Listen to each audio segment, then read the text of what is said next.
Welcome back to 1010's podcast. My name is Michael with Adam and Robbie. We're in the Kanga Motorsports studio this week again. And Adam, you have a nice shirt on today. I do. It's a very nice shirt. James sent us Kanga shirts. Well, He did. Make sure I'm on the mic here.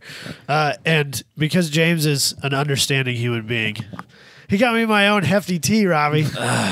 He did send Robbie and I fitted Beefy tees. tee, whatever. Yeah, it you is. got a I don't beefy know. tee. Beefy tee. That's what it is. We had nice. We had some nice fitted. shirts. It was very soft. I'm so comfortable nice right now. material. It was like a blend. My armpits can breathe. There's space here. The sleeves go down to my elbow where they belong. It's fantastic. How scratchy is your skin right No, now? I'm so comfortable, Robbie. Touching them. I'm so comfortable. Touching Does it feel like burlap? Kind of, yeah. This is a manly man shirt, Robbie. It's like a It's flag. like wearing flannel. Wavy. Flannel's supposed to be itchy. It makes you a manly man. I guess, but I like my comfy shirts. This is a perfectly comfortable shirt, Robbie. It's a good looking logo. It's a fantastic logo. I don't know what shirts he's actually going to have because his store's not open yet. We got like prototype shirts. I don't know if you guys knew that, but we got prototype I just shirts. figured to he see. had some shirts made. I didn't realize he was going to make a store and all that Yeah, stuff. so he's going to be. He's so legit. He is. He's got sponsors, and he's the deal. James is definitely the deal. One He's of going our, Gen 3 this year. one of like our we talked fans, about. who I can't remember his name, spotted him in a video. Oh yeah. That it was for Thunder Hill, wasn't it? Yeah, Thunder Hill posted a video of an accident in one of the races from last weekend, I'm assuming. Yeah. James made it through And though. James just like, and then the crash. Boom, crash, bang. It's all part of racing. Into the dirt.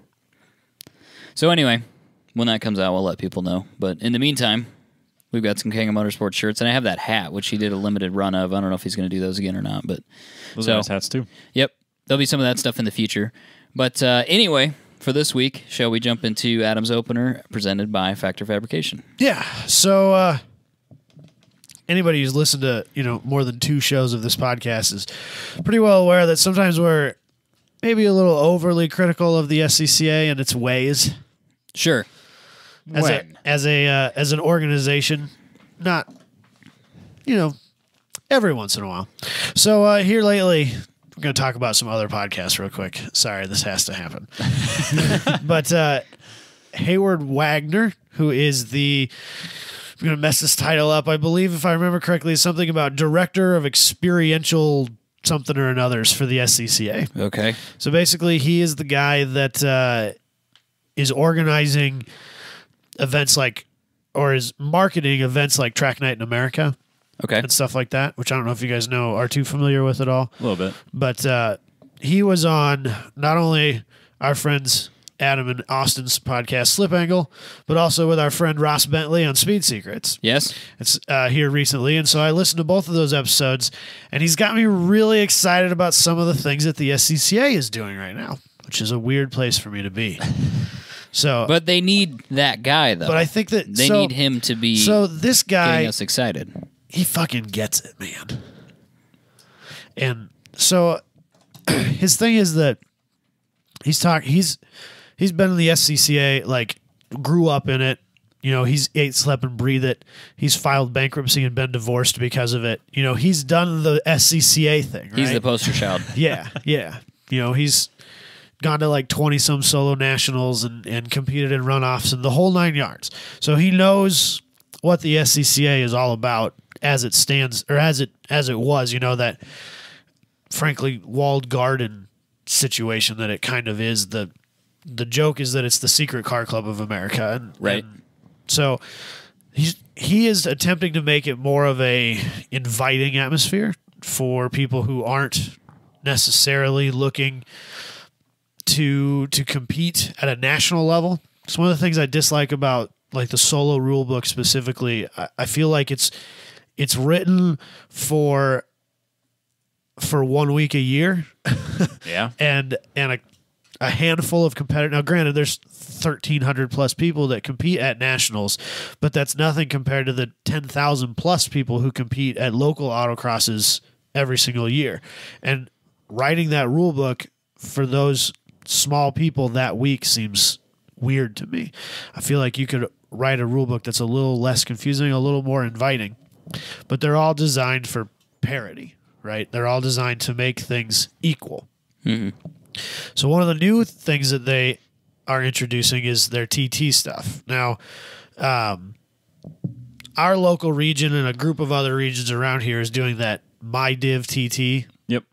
That is not the SCCA's TT program. Just so happened that both of these came out at the same time, which I think is a little bit unfortunate for our local group because I think, number one, they have their own set of rules, and I think if they'd have known that, it's kind of like the head not talking to the arms type of deal.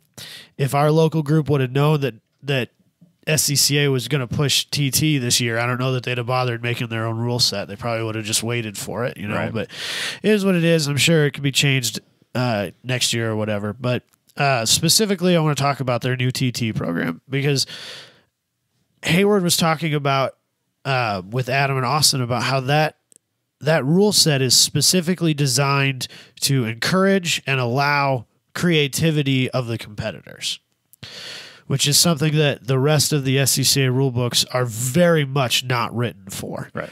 That almost discouraged, frankly. Right.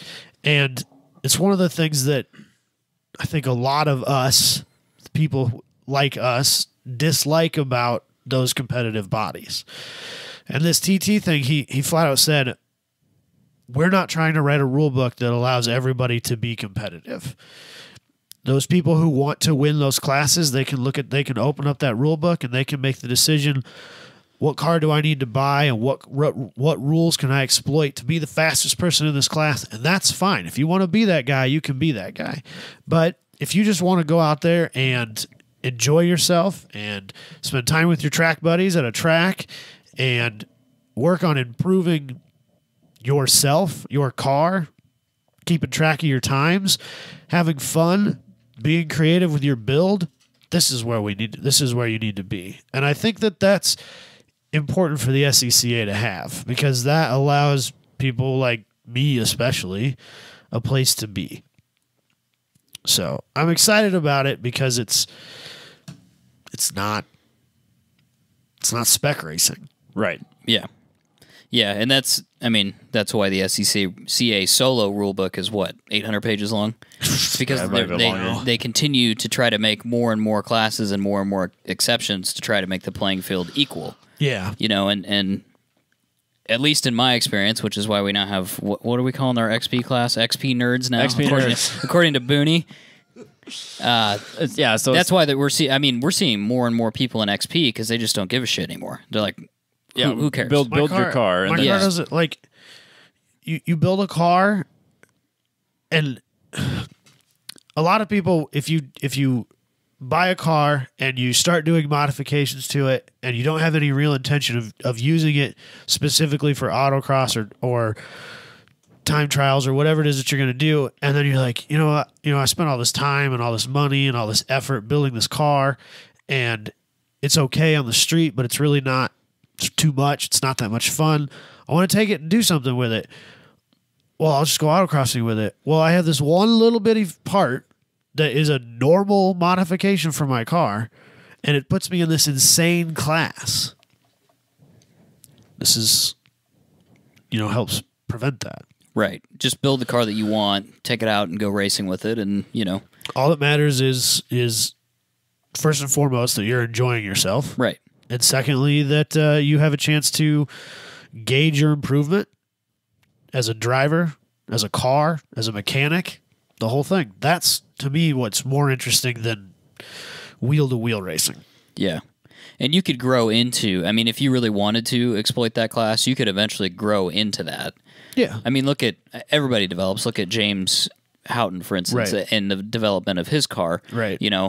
I'm sure when he started, he didn't think that this front-wheel drive Integra is going to be one of the fastest in the world. Yeah, flat out. So you could build to that point, or you could change chassis or whatever. But yeah, I think that fixation on having 47 different classes, all with PAX times, and then people only fixating on PAX times, makes it not fun. They have the SCCA introduced a Spec Solo Coupe last year for this will be the first year that it's ran. It's a solo class, and it is for GT86s, FRSs. Oh yeah, I did see that. It excludes 2017 plus because they did a bit of a mid-cycle refresh, and some of the changes they made. That chassis is Better. markedly better. I don't know what the difference is because I've never looked into it. But so it's 16, like I think 13, Yeah, sounds 13 right. to 16, something like that. And it's so spec'd down. And so the rules are so refined that you have to buy a certain company's parts. Really? So you buy like, I'm gonna guess based on the fact that who's associated most with the SCCA. I haven't looked into it, but if I had to guess, I'd say it's like Coney's shocks, iBox springs, and somebody's sway bars. And then you get like a cat back and an intake, and I'm pretty sure those are spec'd too. And you go out and you race. And if all you care about is being the fastest guy in your class and proving that you are the better driver, that's a great place for you to be. That sounds soul-suckingly boring to me. I guess at that point, why wouldn't you do one of the other spec classes? Like, why wouldn't you do Spec Racer Ford, or why wouldn't you do... So it's a solo class. It's an autocross Oh, okay, class. sure. So that's... They don't have a Spec Miata. You could buy... No. Well, see, so that's the funny thing about... Spec Miatas are actually specifically listed in the rule book because stripping the interior of a car... The solo rule book, the autocross. Right. Stripping the interior of a car bumps you automatically to prepared class. Boom. You're there. Okay. Done. Except for... But a spec Miata, in order for a Miata to be competitive in its respective prepared class, which I think, if I'm not mistaken, is D prepared. I think they're there it's with you. Yeah, that might be DSP. With the Fiat. It's either DSP or D prepared. I'm pretty sure they're D prepared. Is it? Okay. Yeah, so those cars, those guys, they'll cut the windshields off. They build these wild high compression motors. They run these crazy ITB setups. A spec Miata not only weighs probably on the multitude of hundreds of pounds more, but probably also makes 30, 40, 50% less horsepower. So if you have a spec Miata, but you don't really get to go out and do track like club racing stuff that often, and you want to take it to your autocross and be competitive, you can't be. Right. So they actually have a specific exemption to put those in street prepared because they fit Yeah, so then I better. think they run in DSP. I don't think it's D. It's not. No, because that's one of the stupid things about the SCCA solo is that you would think if a car starts in A street and then moves to street prepared, that it would be A street prepared, and then when it moves to prepared, it'd be A mod. Or A prepared, it's not. So like my Omni, I think it's H street, and then it goes to F street prepared, and then it's E prepared. Why are they doing that? I don't know. Why did you? Well, no. So I'm pretty sure they're D prepared, mostly because it's DP, and that's funny. We'll leave that at that. If you don't know, don't Google it. Google it. Definitely Don't Google it. Google it. Google it. Don't listen to Robbie. Google DP images. I dare you. Safe search. Safe search. Do it at work. Get your coworkers around. Yeah. Everybody check out this SCCA class. Quick pause of the YouTube right now. Just click pause YouTube. Pull up a new search window. Don't even do it on incognito. Just do it. Live dangerously. Yeah. You'll figure out your SCCA class eventually. We are not responsible nor liable for any actions that you may make in response to these shows. I just want to state that. That's a legal disclaimer. That should be on the front of every show. Just a roll in before the music add starts. that. Yeah. Just like on South Park. No one should listen to this show. Yeah, exactly. Need to add that into the description. I'm gonna put it at the beginning from now. I'm gonna clip it out when what you just said. I'm just gonna add it to the beginning. We'll just make that the front roll for the show. Deal. Anyway, I'm pretty sure they're D prepared, but I think that they're like, I don't remember where they are. Are they like C street prepared? Maybe that's it. Oh, that sounds kind of. Who knows? I have no idea. Yeah, I don't remember now. I don't remember. It doesn't Yeah, matter. it doesn't it's not matter. important. It's not important. It's just, but it's silly. Yeah, but you think that by that admission to the rule book, you would kind of extrapolate that maybe your rules are a little fucky. You know what I mean? Yeah. If you look at the Spec Miata and go, well, it should be in this class, but let's what if we just put it in this class so these guys could autocross? Why wouldn't you take a moment and go, okay, maybe the thing about taking out your carpet shouldn't put you into prepared? No. I agree that it shouldn't be allowed in the street, But like a fully prepped, street prepared, or street mod car, not a streetable vehicle No. by any stretch of the To imagination. the hilt, no. Not if you're full to the hill, full interior. Right. Those are required by like Right. my Omni Yeah. was at the time a full to the hilt street prepared build. Not a comfortable street car. Not even a little bit. Not even a tiny little bit. I will force through it because I adore driving that Dumbo thing. But it's not a comfortable thing. So why can't it? And the carpet, I'll bet that carpet doesn't weigh 10 pounds. No. No, it's not doing anything. It's the change is negligible. negligible. Absolutely. So what's Right. the point? Right. But this is the SCCA where people tear wiring harnesses apart and pull out spare wires that aren't being used anymore because they're shaving ounces. For one race a year. So what like do you want said. me to do, man? For 1 week a Tell year. you. I get it. So what's his name again? This guy? Hayward Wagner. Hayward Wagner. Hayward Wagner. Right. So he's hopefully changing the he- culture of the SCCA. He's very focused on changing. I mean, not all of it. I think that I might not like it, but things like the club rulebook and the solo rulebook have their place. And clearly there are people who adore that type of racing, or else it wouldn't be as hugely popular as it is. You know, like solo nationals is capped at 1,350 participants, and the last 2 years they've been over 1,300. They're nearly sold out. They're almost to the point where they can't physically be any bigger than they are. Yeah. Right. Last year, runoffs had almost 1,000 cars in it. The club racing Right. nationals. Granted, it was at Indianapolis Motor Speedway, and that kind of adds to that mystique. But still, over 1,000 or almost 1,000 cars. There were probably 2,000 to 3,000 people when you include drivers and support staff and pit crew members and stuff like that were there. Clearly, it's a popular thing, and great. I'm just excited that there's maybe finally a place for me to be. Yeah. Or any one of us. Robbie, me with the Fiat. I think Robbie, I have always had a Street Mod or XP. I've Yes, never, but I've never I- had that choice. I think that you could, I feel like you could build a spec Miata and be perfectly happy with it. Yeah, probably. Because the way that those spec Miata rules are built very much for an engineer.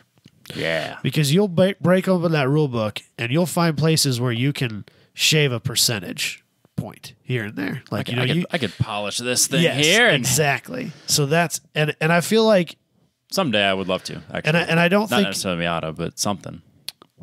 yeah, right, whatever it is. Yeah, it's arbitrary car. an at this point. STL car or something like Yeah. what Jabay built, or insert whatever random club racing class. I feel like you can get behind the kind of specced out rules Yeah. a lot better than Michael or I do. No, I won't disagree with that at all. Like I think that's my wheel to wheel Right. drive, I guess is the way to put it. Because I would love to get a car like Spec Racer Ford or something and actually do that. Well, there's a reason that your challenge last week involved a caged Firebird. Yeah. I think it's pretty. Yeah. Anybody noticed a pattern here lately? Right, exactly. Robbie wants to go racing. A little bit. Just a little bit. Robbie's going to be called Ricky Bobby here pretty soon. Well, even last year too, I was really considering selling the 240, just getting rid of everything, Yeah. and then buying a Formula Fast car. I mean, there's only Yeah, I like remember 8 you races talking a year, about and I mean, it's kind of a tight knit group. But I was like, well, it's not that expensive. I could get a whole trailer and a car for like, I think it was like $14,000. I could get the whole shop full of stuff, like spares, everything. I could just go racing for $14,000. I mean, granted, that's not exactly cheap, but it was. I could sell the 240 and then somehow have enough money to justify it. I never did it, but we did Yet. other shit. Yeah, exactly. But I would like to do that. That'd be fun. As much as I love the idea of a formula car, I also kind of hate it. I know. You know? Really? Just because you can't do anything else with it? Yeah, so, It's just a okay, well, I formula have car? this formula car, and here it is. It's the same as that guy's and that guy's and that guy's and that guy's, and it's just a car. You also can't take it anywhere. Yeah. It's got to go on the trailer. That's why you need to a you racetrack. need a fleet of cars. Like this TT stuff that this new TT group that SCCA is doing, you can't compete with a formula car currently. yeah. Because Formula cars and standard cars by SCCA's insurance policy, probably not their choice, probably their insurance holder's choice, cannot share a track. And I can see the justification behind it. I mean, And I get it. I kind of wonder if I showed up at a Fast Friday at MAM with my Hayabusa swapped Formula 500, would they even let me on the track? It's a good question. Because my car's 28 inches tall. Yeah, it's a little sketchy. You know, it's below the window line of a Miata. Yeah. So And then at that point, what would you do with it? Solo? That's the only thing you could do. it's the only thing you can do. Yeah. Or rent a track. Yeah. Yeah, or if somebody was doing like a Formula Open lapping day or something. I've never, ever, ever heard of. I mean, I'm sure they Maybe in exist in California or places where something. there's large groups of Formula guys and they want a test day.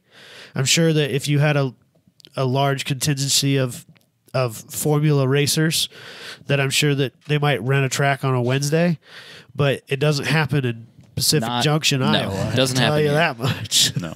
I wonder if you would see that, though, if you went to California and they had a PDX or something like that, if they would do 2 sessions, one was Formula cars and one was regular cars. Well, I almost would guess that there's not. Like, if you're going to find an open lapping day for Formula cars, it's not going to be a sanctioned group.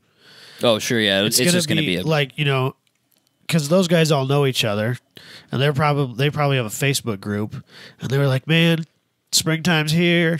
We've all, you know, we got fresh build motors and new shocks and Test and tune, baby. you know, I need to know where I'm at. So let's Set it rent a up. track on Wednesday the 15th, and let's just whoever shows up, it's going to be this much money. Okay, let's do it. And 20 people show up with Formula cars, and that's probably if those exist, that's probably how that happens. Yeah, I'd imagine.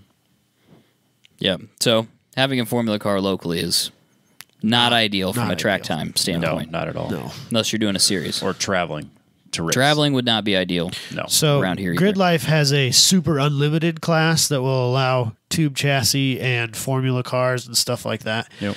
I don't know that anybody's ever actually. Well, I actually know someone has shown up with one. Alan did the year before, the first year that we went with his DSR car. Oh, right. But I don't, you know, maybe they put him on track because they put him in advanced group with guys like James and Andy and people who are well aware of what's going on a racetrack and are fine with it, and it's probably okay. Right. But I think that's fair. Yeah. Anything else SCCA update wise? I'm just Looking forward to where it's cautiously going. optimistic. Yeah. Well, even this year too, locally, I think it's kind of everyone just said, "Fuck the rule book. Let's all go to XP." Yeah, let's 'cause just have fun this year. Who cares about PAX? When I was talking about building my car and not giving a shit and going into XP, there was like one guy in it. Now all of a sudden there's like 10 people. Yeah, it was. I know when I did it last year, even the year before, when I was I Street Mod when I had the SR20? Or was that XP? That though? was where you should have been. Yeah. I don't know where you. I think you were competed, Street but Mod. that's I don't where think you were XP. Okay. Well, I've been because you XP had a last Nissan year. motor, and at the time That that, was would have put you in Street Mod. Okay. Then XP was last year, and there was only like what 4 of us. Yeah, At there's most. you and Michael Michael one. with the M3 and Chaz with the Miata. Yeah, so 3. I think there was only 3.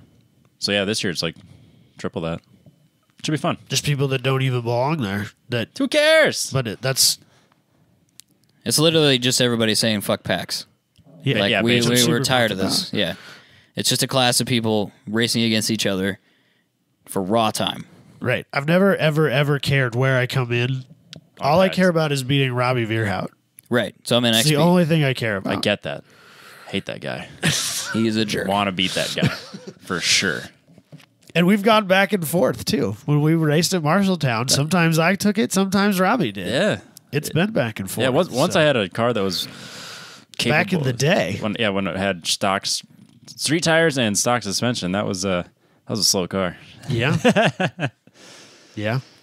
Well, so was my TT. So Had that sick eBay turbo though. Which one did? Mine? You did, Oh, yeah. yeah. no, I didn't. Oh, you had a Godspeed turbo, Had a didn't Godspeed turbo. you? Yeah, it worked though. Fuck. Yeah. That thing would start freight training once it spun up. China Chargers are the greatest Chargers. Are you kidding me? It worked. I'm all For about $100, I'm all who about- cares? That's why I bought one to put it on the S10. Yeah. Yeah, because I bought You it for buy a $100 factory if it goes refurb wrong. of that motor or of that turbo, and you're going to drop $1,200. Yeah, no, I'm not. No, I can buy 12 of those. Somebody's brain is exploding right now.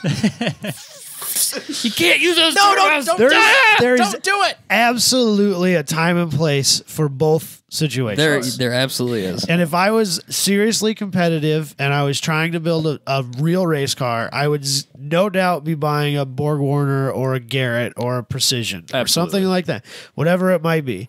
But, I'm just having fun with a car that's not that expensive. and frankly, the more laggy it is, the better because it's kind of fun on the street. Turbo lag is fun.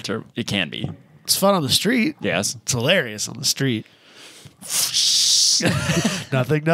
Holy shit. Ah! So, Anyway, That was like a turbo. Well, it wasn't even a ball bearing. It was a journal bearing. So it was. Was it really? the way it is on my Yeah, S10 real too. bad. It's a journal bearing China charger. I just remember it being fun when it Yeah, when it spooled up. It moved. That car moved when it had the Still had Godspeed and still the had 325 horsepower. yeah. What's wrong with that? Yeah. That was kind of part of the motivation of finishing the RX-7 because I was like, I can make 300 horsepower. That's not a big deal. Yeah, we can do that. Let's do that. Set it up. Yeah. So, anyway, time and a place, as they say. Yes. FactorFabrication.com. Check out our buddy Booney's website. All the custom fabrication work that he does with the guys in his shop, commercial, residential stuff. He's even got some furniture on his website as well. And if you want to join the XP nerds, I guess let him know on the Facebook group because he did have some Are there patches? Yeah, he posted those on our local SCCA Are we getting group. Are we getting like vests or jackets or Well, something? now we got to get driving I feel like we should get denim jackets. or Now we get now we got to get like the Alex Roy jacket thing. Yeah, because or he just does get that. fireproof Suits? and then put the patch on. No, but then I can't wear it like out in public. I gotta have like I disagree gotta have leathers. wholeheartedly. I gotta have like leathers. I absolutely Like have a biker worn, gang. No, Can we go- I have I'll be like- absolutely worn a racing like fire suit Your white one? shirt or jacket Yeah, in public. You have. I thought it was I've great. been there. I think was they're- I there? Yeah, because so they're tightly woven, Yeah. so the wind doesn't blow through them, but they're not like heavy. So Right. in Iowa, where it's always a 35-mile-an-hour wind, it's kind of nice to have a jacket that is not too warm, but still bucks that wind. It's not like those stupid windbreakers that. Those No, are but But awful. Booney's got that. He's got the. I don't even know what that's called. It's like a jacket, but it's got patches on it.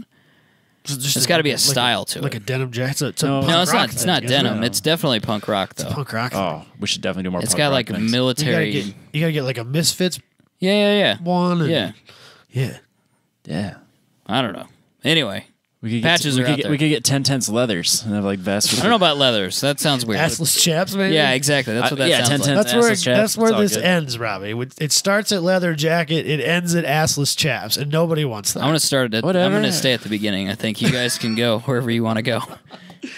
I don't judge. Assless chaps for everybody.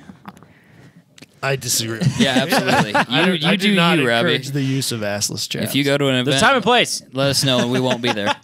that time and place is in the privacy of your own home. Yeah, Robbie. What I do at home, it's none of your business. Exactly. I don't Let's want keep it it to that be. way. On that note, factorfabrication.com. It's also on Instagram. Just a quick side note. Booty is all about welding up me a drive shaft. So I know it's just bullshit. It's theoretical. I So stopped, it's such I stopped bullshit. there and talked to him on Monday because I had a few extra minutes, and he opens the door to his shop because it was locked. He saw me come up. He goes, "You bringing me a drive shaft?" Bullshit. So Such bullshit. vindicated, Robbie. Nope. I thought for sure he was going to say, nope, I'm not doing it. One of his other guys would do it. Yeah. Max was in Max on was it. gonna It's all do about it. No, I don't know why you guys are surprised by this. because I thought, I thought Booney was a rational man. That's all I'm saying. Are you saying that V8 swaps aren't rational? No, what I'm saying is trying to build a V8 swap for $3,000 is not rational. Not even a little bit. Maybe the swap if you already own the car. Or the engine. Sure. And the engine. If you own the car and the engine, you could do it for $3,000 for sure. Well, it depends on what. I'll buy engine- into that. Depends on what. I mean, if you're just buying like a Gen 1 small block with a Holly on it, I could easily do it for $3,000. Maybe. I could probably even do Nickel and dime do shit, it man. It gets you. 85% right for $3,000. As long as the heads don't have to come off. Well, yeah. I mean, I'm not going to make any real power here. It's going to make 150 horsepower, but It's one of those 70s got a smog V8. 350s. yeah, You put straight pipes on it and call it good. Open headers. yeah. impress the kids at the Dairy Queen. Yeah. That's what you're Yeah. into, man. Hey, man, if you drive past and the kids go, race car! It's a win. Yeah, it's cool. Gotta look cool for the kids. You do. Well, we don't have a topic this week because we're all very tired. Oh, so tired. Yeah, we're burnt out. It's been a long week of work things. It's only half done. Things that make us money so that we don't become homeless and can continue to do the show. My bank account very much disagrees with you. You still have a home, though, right? As far as I know. Okay, they haven't well, tried to take that from me. He's yet. not That's that far good. down the hill yet. But anyway, so it's open forum topic, but we've been doing a lot of work outside the podcast, car related. Yeah, we really didn't talk about it this winter. No, we didn't. We didn't talk about it a whole lot. A lot of it's been on YouTube.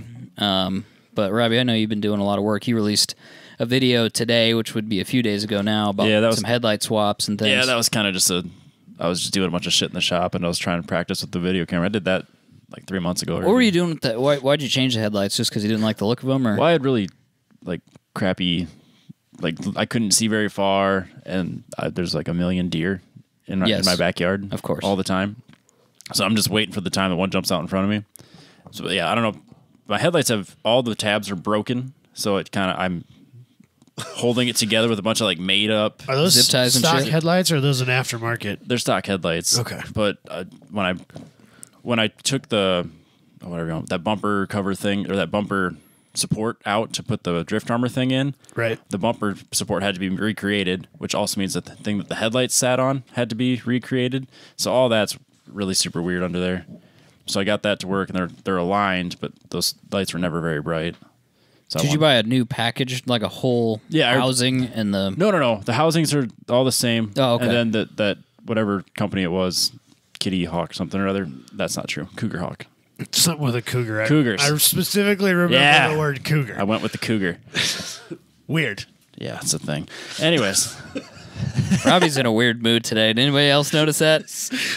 Wow. assless chaps and cougars. It's all good. But no, they're like literally just replacement headlights.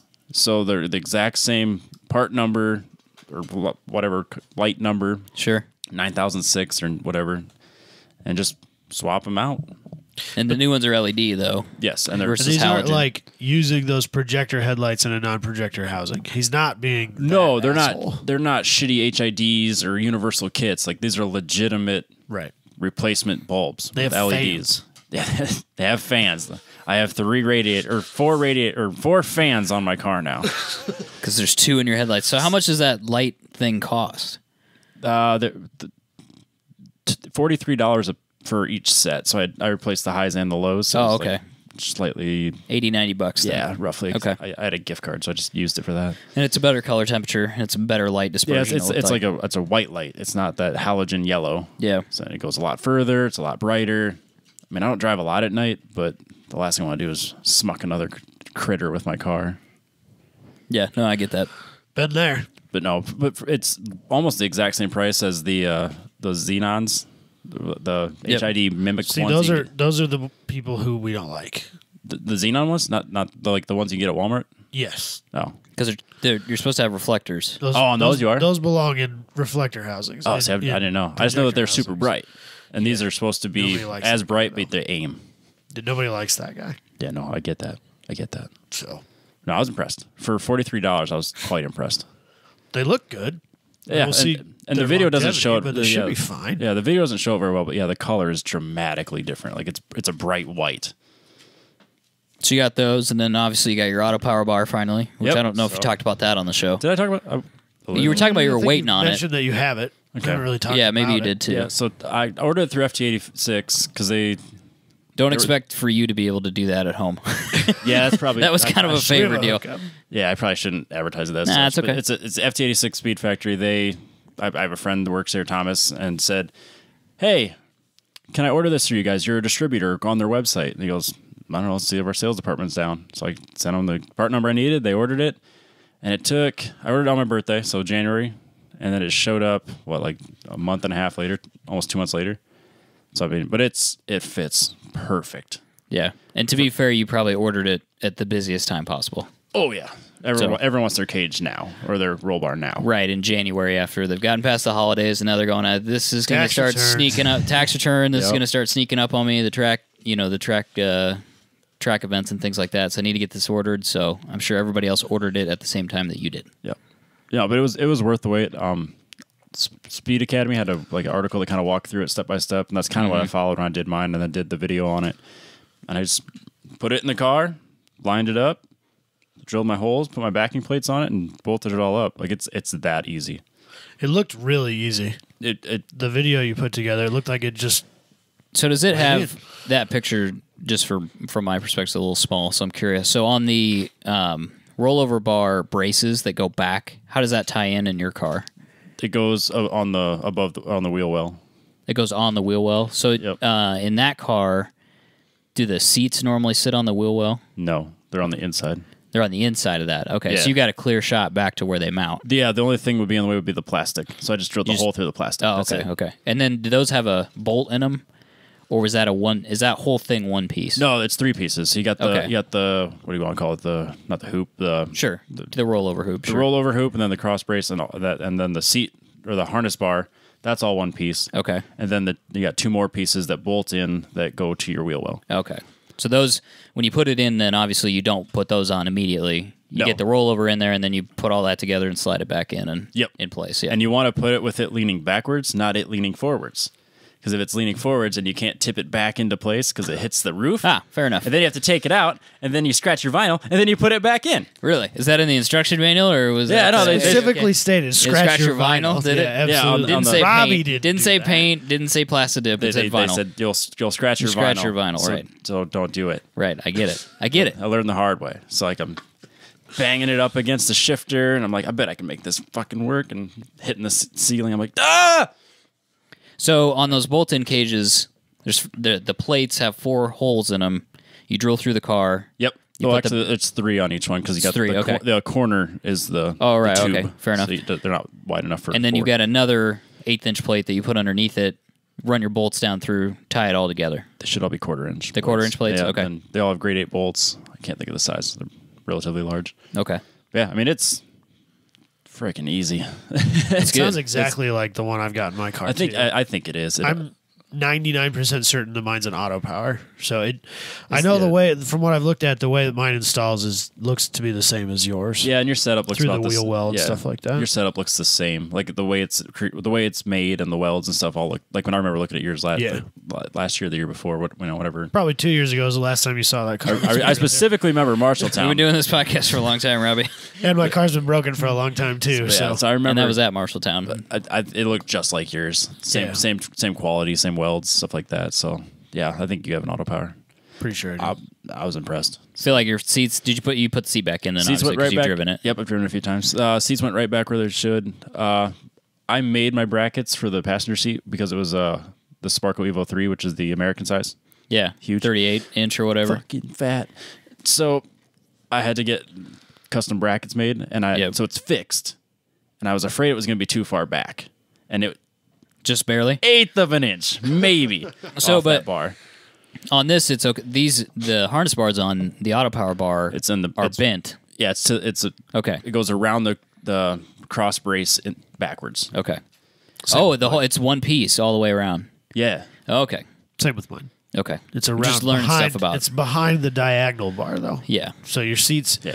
even all the way back against that bar, you still have some distance between the back of the seat and the roll, or where the harness attaches. Yeah. Okay. Just learning stuff about Roll bars. roll Cage protection. Yeah. So You can't do that in some race series. Yeah, You can no, in it's- others. and yeah, it's I'll just, say it, but- out of that's why I was asking. curiosity, Yep. so let's say, do they make a door bar version of that cage? Yeah, they do, and that's So can you buy that stuff and go to this one, or do you have to buy the whole damn thing again? No, I could weld their front half of it to this if I wanted to, and then you could weld on your door bar pieces. So they have a back half and a front half, and you don't have to. If you buy the back half, you don't have to then buy it all over again. No, you can piece it all together. They should Okay. all mate right up. And then they also make another version of this, which has the welded braces for the door bars, and then you bolt those in. So you'd have kind of like the arm sticking out where your shoulder would be. And then you just add that. Yes. When you want to. Yep. So it'd be That makes a lot of sense. Yeah. Especially if that stuff fits as well as the back half did. Because most people, realistically, they just need what Robbie has. yeah. But 2-3 years down the road, they're more serious about what they're doing. They might need more like what you have, Michael. Yeah. Well, if I can buy that back half and use the car and feel safer about it and pass tech inspection, and a few years down the road, I'm a little more serious. The car's gotten a little crazier. I'm a better driver. Things are moving along. It's time for me to get door bars. If you could just buy that stuff and weld it in there, that's intelligent design. Yeah. Yeah, and yeah, for what I'm doing, just some time trial stuff, some track days, HPDs. It's right, but and I'm not and Unless you were in a specific competitive series. yeah, because even grid life, this is all you need until you get to unlimited. I was going to say when All the way when up this, to unlimited. when this thing ends up with a pair of turbos hanging off the side and a whole bunch of aero on it, and he's going to want door bars. Well, When then he's you're gonna want he's some door right bars, I there think. banging doors to James Houghton and You're gonna Andy want- Smedgard. You're going to want some door bars. He's going to want some door bars. You'll want, yeah. But I was kind of nervous because one, I had a sunroof and I took it out, and it shouldn't be any different than having one with like getting a Oh, roll bar just yeah. without. Yeah. It's just like buying it as if I didn't ever have a sunroof. So I made that assumption. Do they make one if you do? Yes, and There's it's, a like, it's, difference? it's an inch and a half lower. I think That's a lot lower. that track is dude, huge. that track was ridiculous. I barely fit in his car with a helmet in his seat with the sunroof in there. Yeah. It was, Oh, you're talking about this car when it had a it was a sunroof. My car. dramatic difference in his 240. I think it's at least an inch. So so mine's glued shut. So I ordered it as if it was just a non-sunroof car, and then it's also got a salvage title.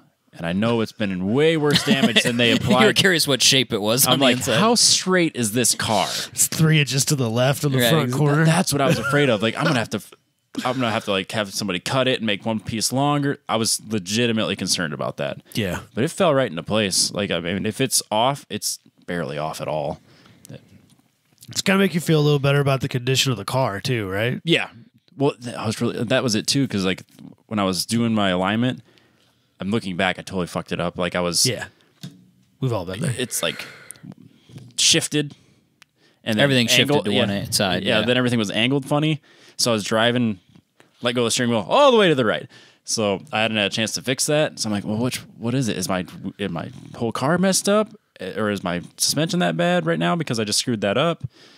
So, but yeah, so that's fixed too. But I was nervous about how straight the car actually is. So let's talk about that real quick. Your alignment thing, because I don't know that we ever actually publicly acknowledged that No, we were waiting for Right, support for from things. said owner. we were waiting for things. So let's talk about it because I want to know. So you purchased Yeah, let's. Quick Trick Alignment's newest. And you got a beta kit. Yeah, we in got the a true beta sense kit. of the word. Yeah, It actually is a beta. Yeah, for sure. It was a it's beta test, and Yeah. and Robbie And did it. So you've used it 2 or 3 times now. I used it last fall. Well, because I realized when I got my suspension done, I brought it to a shop and said, "Hey, I want 3 degrees of camber, as much caster as you can give me, and then like minimal toe." And this was when I was doing autocross mostly, so I wanted a little bit more toe than I want now. And then when I was looking at it, like my wheel is completely shifted in the In the opening. in the wheel well. It's like at least an inch and a half off. Like it's damn near rubbing the bumper or the bike kit in the rear. And then there's like a huge gap between the side skirt. I'm like, well, clearly it's fucked. Like it's either it's just the whole Yeah. thing's screwed up. Yeah.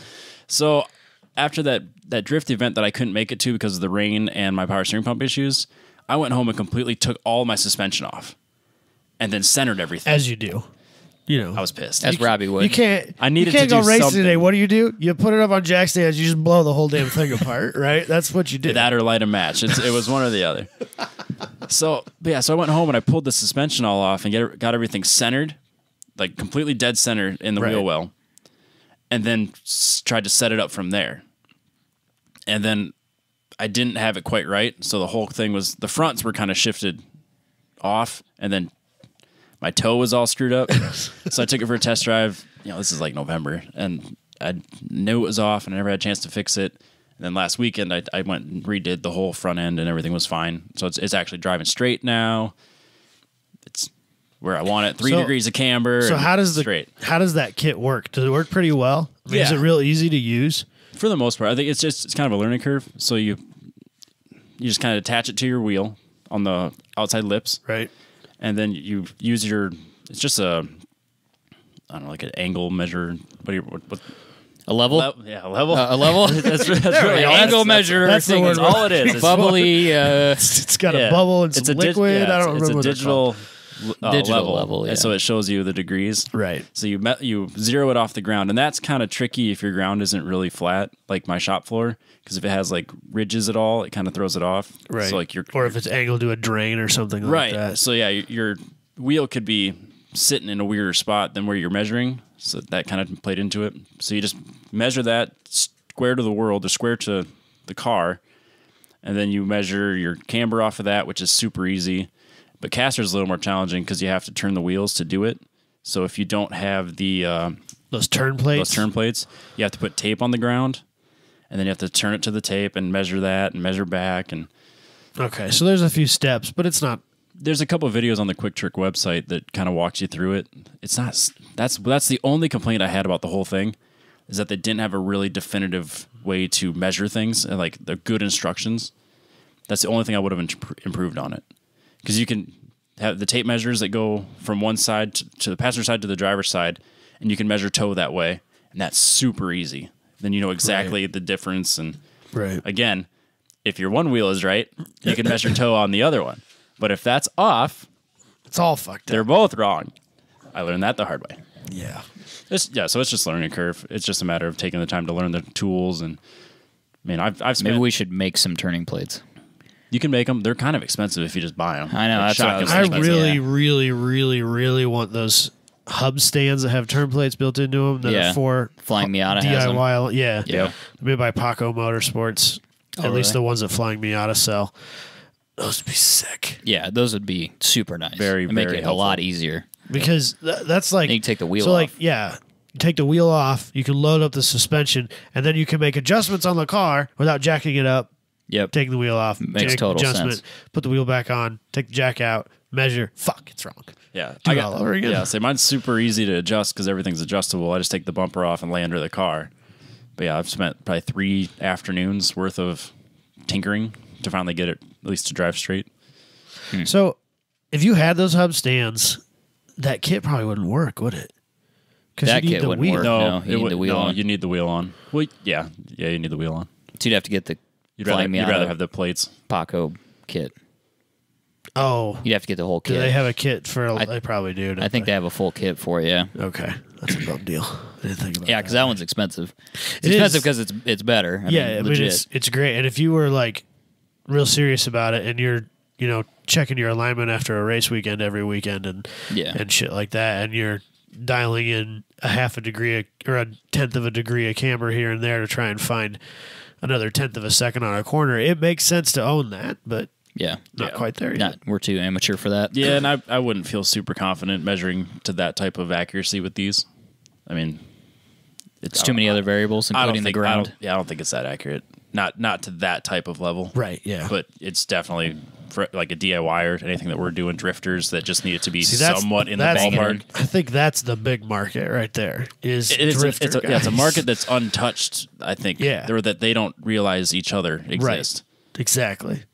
Like I don't know, a drifter just needs to be able to drive somewhat Just in the right bang direction. it. Just like- bang it in there. Is it close? Yes. Stand it back Was that out. the first time that you took the car out and you dropped, or was that the second event? You dropped it off a curb and that wheel was Oh, it was the first one. 'Cause And it the- immediately slid the coil over the bolt, the attachment bolt had moved. Yeah, because and it's it's slotted on the coil. Yep, over. exactly.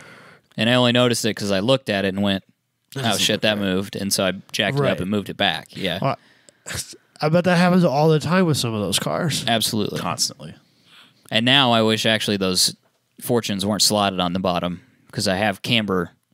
I have those camber extensions. Right. Yep. So now I'm gonna have like 9 degrees of camber that I can do on there. Hella It's fresh, literally brah. it's literally an extra 5 degrees, and so I think I can get to 8, 7 or 8. So Damn, I don't son. need that slot on the bottom anymore. So, but yeah. Anyway, So I'm excited to use that. Yeah, that, it's DIY kit. I'll walk you through it, and I'll show you what videos I followed. And Yeah. it's once you do it a couple times, at least the mechanics are there. Then it's just time of dialing it on your car. yeah. So that's not bad. Cool. Yep.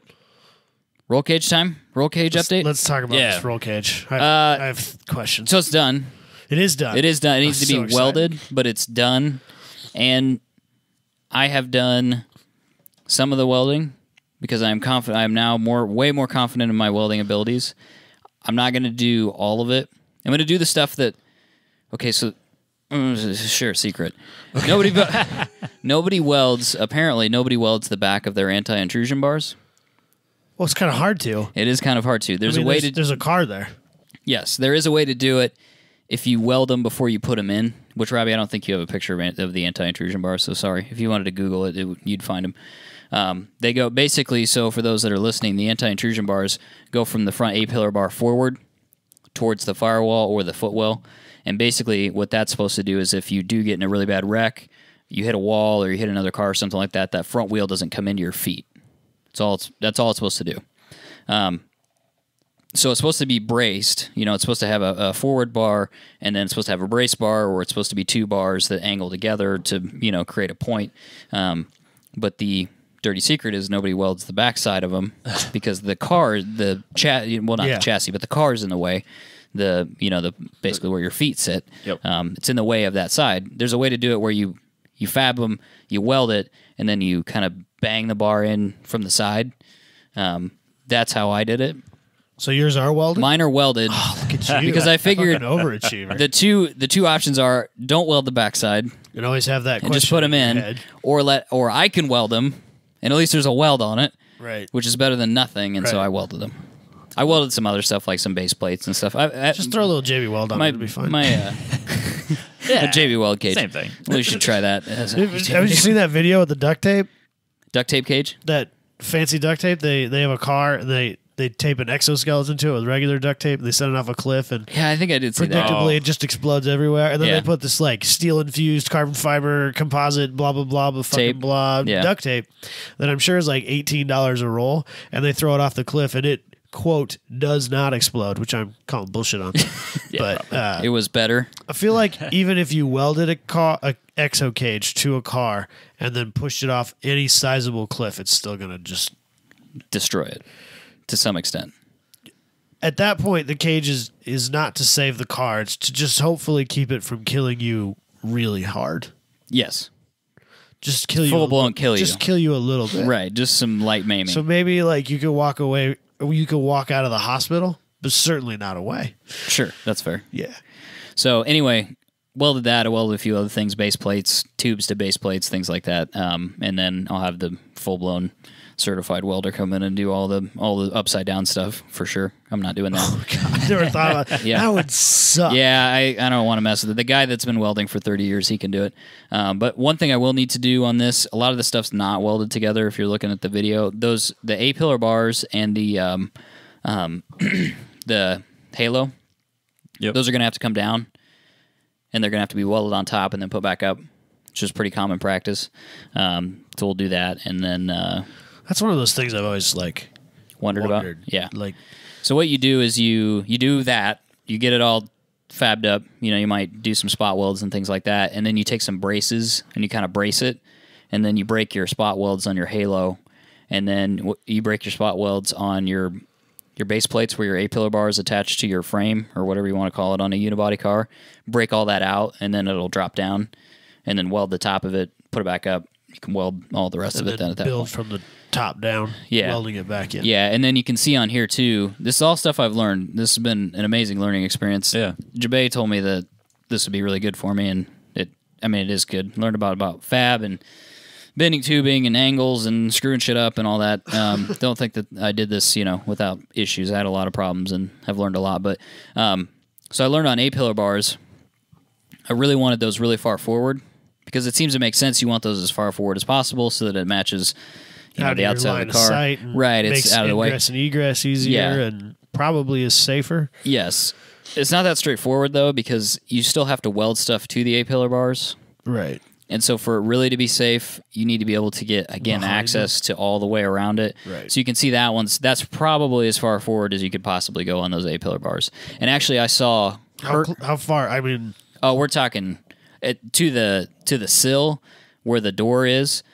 I mean, just enough to get a welding nozzle in there.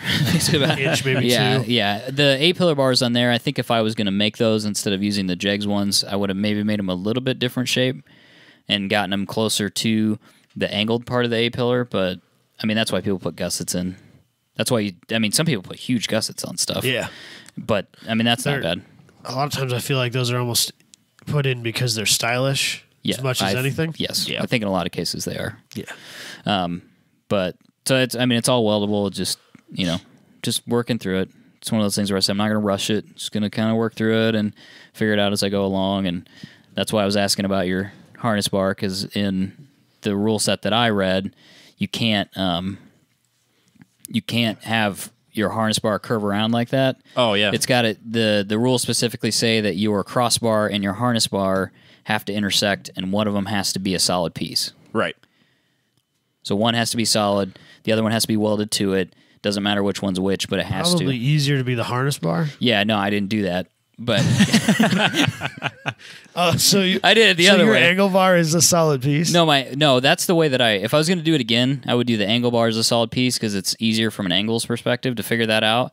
My harness bar is a solid piece, and my angle bar is two pieces. Yeah, because there's less angled cutting. Right. Yes. The real bitch about that is that now you've got to take a bar, put two opposing angles in the middle of it to get the harness bar through it, and then get it to be on the same plane on both sides and match each other, which I have seen, and it's a pretty competitive car. I was looking at it, I was like, that crossbar does not line up. It's not the same. It's not the same angle on either side. So This is like the curse of education.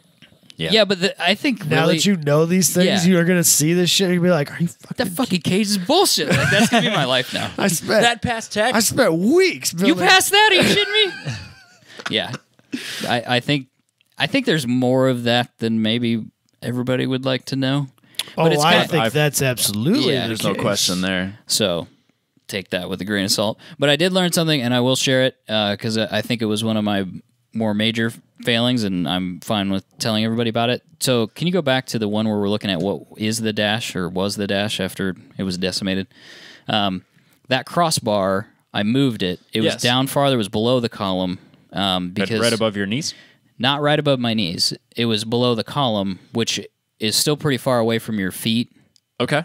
and your legs. Like in front of your knees. Yeah, it's well in front. It'd be where your shins are. Oh, okay. But it's still, we're talking like a foot or so away from where your legs would be. Okay. I talked to Jabay about it. He asked me to move it, so I did. I moved it above the column, which is where it is now. Yes. A lot of cars are Why? wrong. What's the... So is yours below the column? Do you have a crossbar there? I don't have a crossbar at all. Okay. The rules. Okay. No, I don't have a I crossbar. read a lot of rules. I have one... I mean, there's a crossbar across the top of the windshield that ties the two sides of sure, the cage yeah. together, but nothing in the middle. Okay, so I read a lot of rules on this. Okay? I could not find, and maybe it would be buried in NASA. So I think I read NASA's too. I don't know.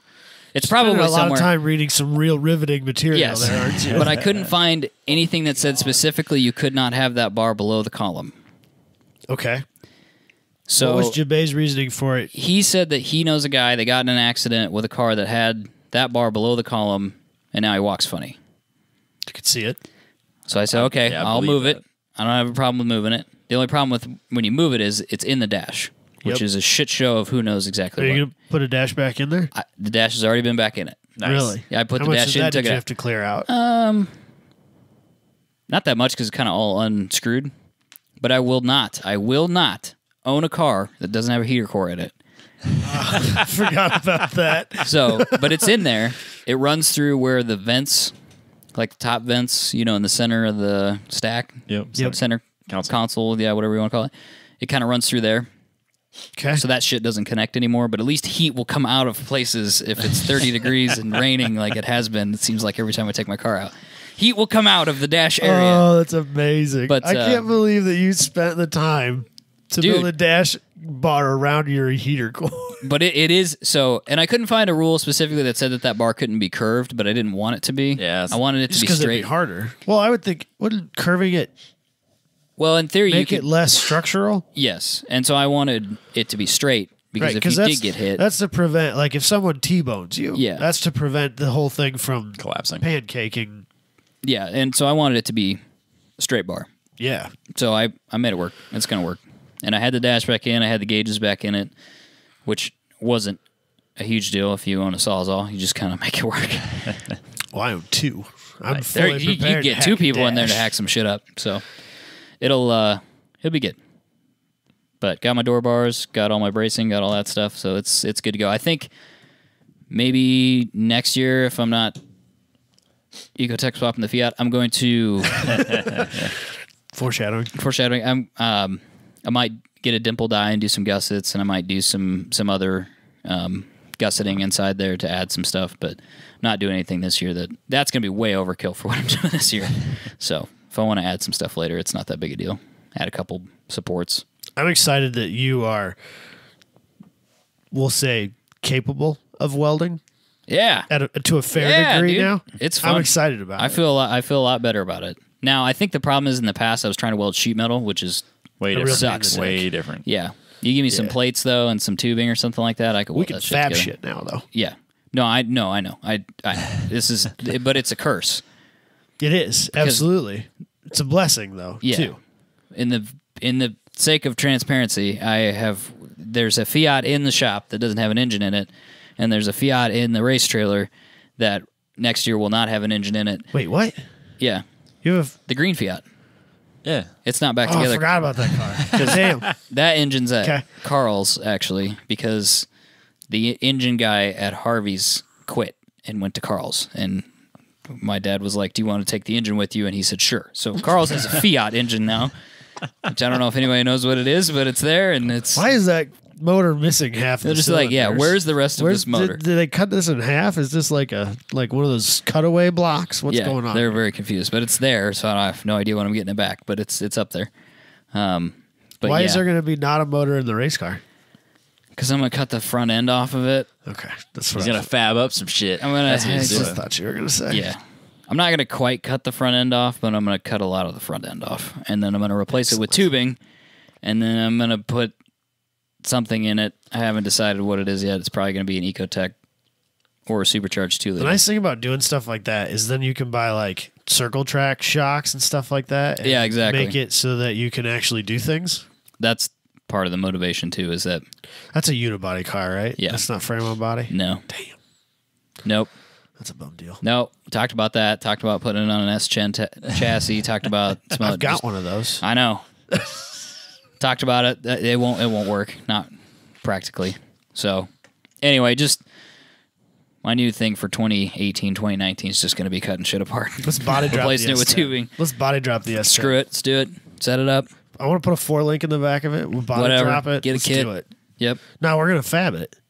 Yeah, We're but just you gonna buy a gotta bunch get the of mounts. We're just gonna buy a get the bunch of mounts. tubing. We're just Yeah, gonna yeah, start that's welding fine. shit to shit. I'm It'll be good. fine. Yeah. Spencer will be over in like a heartbeat, man. Just mention that Absolutely. one time. Yeah, he knows how to do these things. Yeah, he why has not? friends. If he doesn't, it'll be fine. We'll figure it out. The way I look at it is you can't complete it if you don't start cutting shit out. So the first step is just cutting stuff out. But if you cut shit out, then you have to complete. You have it. to That's start. the it's other kind part of like it, a too. Yeah. self-fulfilling deal. Right. You can't start until you destroy it first. So You just can't start unless you start. But once you've started, you have you're to kind of finish. screwed. You, gotta- just got you gotta to stick through it. It's Get deep. past the point of no That's return. deep right there. Yeah. That's my new mantra. Namaste.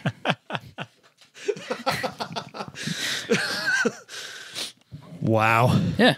So anyway, it's done other than some tinkering, and then I've got to do my angle mod, which is free monies. So I will show people how to do that. Yeah. You move. Doing some fabbing on that too. Fuck yeah, dude. Oh Hell man, yeah. look at this This is guy. all I do is, like- shit, son. Literally, I just sit in the garage and go, can we cut this off and put it over here and do this? And that's all I do anymore. So yeah, what you do is you move the pickup point for your steering rack, basically. So your tie rods, you move that pickup Okay. point back towards the hub, and in doing that, you increase your angle potential and you change the Ackerman of the front end. Which is something we want, right? Yeah, you want as close to 0 Ackerman as possible on a drift. Well, maybe not at. Well, yeah, I'll stick with that statement. You want close to 0 Ackerman on a drift car. Do you know enough to explain Ackerman angle to me now? Yes. Can I Okay. explain Ackerman Please- angle? please Ackerman do, angle because is. I don't know what it is. Okay. I know that it has to do Fucking with like as educational. the more you turn the wheel, Yeah. the wheel lays back or something like that. No, so Ackerman is The best way to describe it is the difference in angle between the two between the front two. wheels Yeah, in a that's what it turn. is. Yeah, Robbie's got a picture of it right there. okay. So you can see from this picture, if you're watching on YouTube, I will describe it as well. But basically what it is that if your car's at full lock, your two front wheels are actually at different angles. And when you're turning a corner, that's to give you less rolling resistance. So there is an ideal angle for, to turn a corner at a certain radius. There's an ideal angle for the inside wheel and an ideal angle for the outside wheel. So the idea is that you should have those ideal angles in your street car or even your race car, because that'll give you the least rolling resistance and your car will be the fastest that way, less wear on the tires. In a drift car, you're steering the opposite direction that you're going. So that's all bullshit at that point, basically. And actually what's happening is you're creating more rolling resistance in the front, which can cause understeer. Yes. So- which is the opposite of what we're after. We're not looking for understeer because we Although, want control of the According front end to- of the car. According to your favorite person in the whole wide world, Tanner Faust, Yes, who I know you love and adore. I do. What is he going to say? He did an article in Grassroots Motorsports like probably 2-3 years back about drift cars and stuff like that. And he said that most pro level cars are actually set up at some level to have some understeer in them. Yeah, I think that's fair. I've never seen anybody say 0 is good. Right. I think you still need some. But the other weird thing that's happening in a drift car is that when you start to add more angle, your Ackerman gets more dramatic. The angle Right. between the two wheels, like where your front inside wheel's basically pointing at 90 degrees and your other one maybe at 70, which is really weird. So you want to try to bring that in so that they're kind of similar. Now, what I'm going to do, in theory, 90 degrees of steering angle. Jesus Christ. He's going to forklift this thing. I'm going to forklift it. And so what I've seen, and hopefully this works, well, I know that it works to some extent. What you can do is you can take that point where your tie rod connects and you can actually cut a section of it out and shorten it.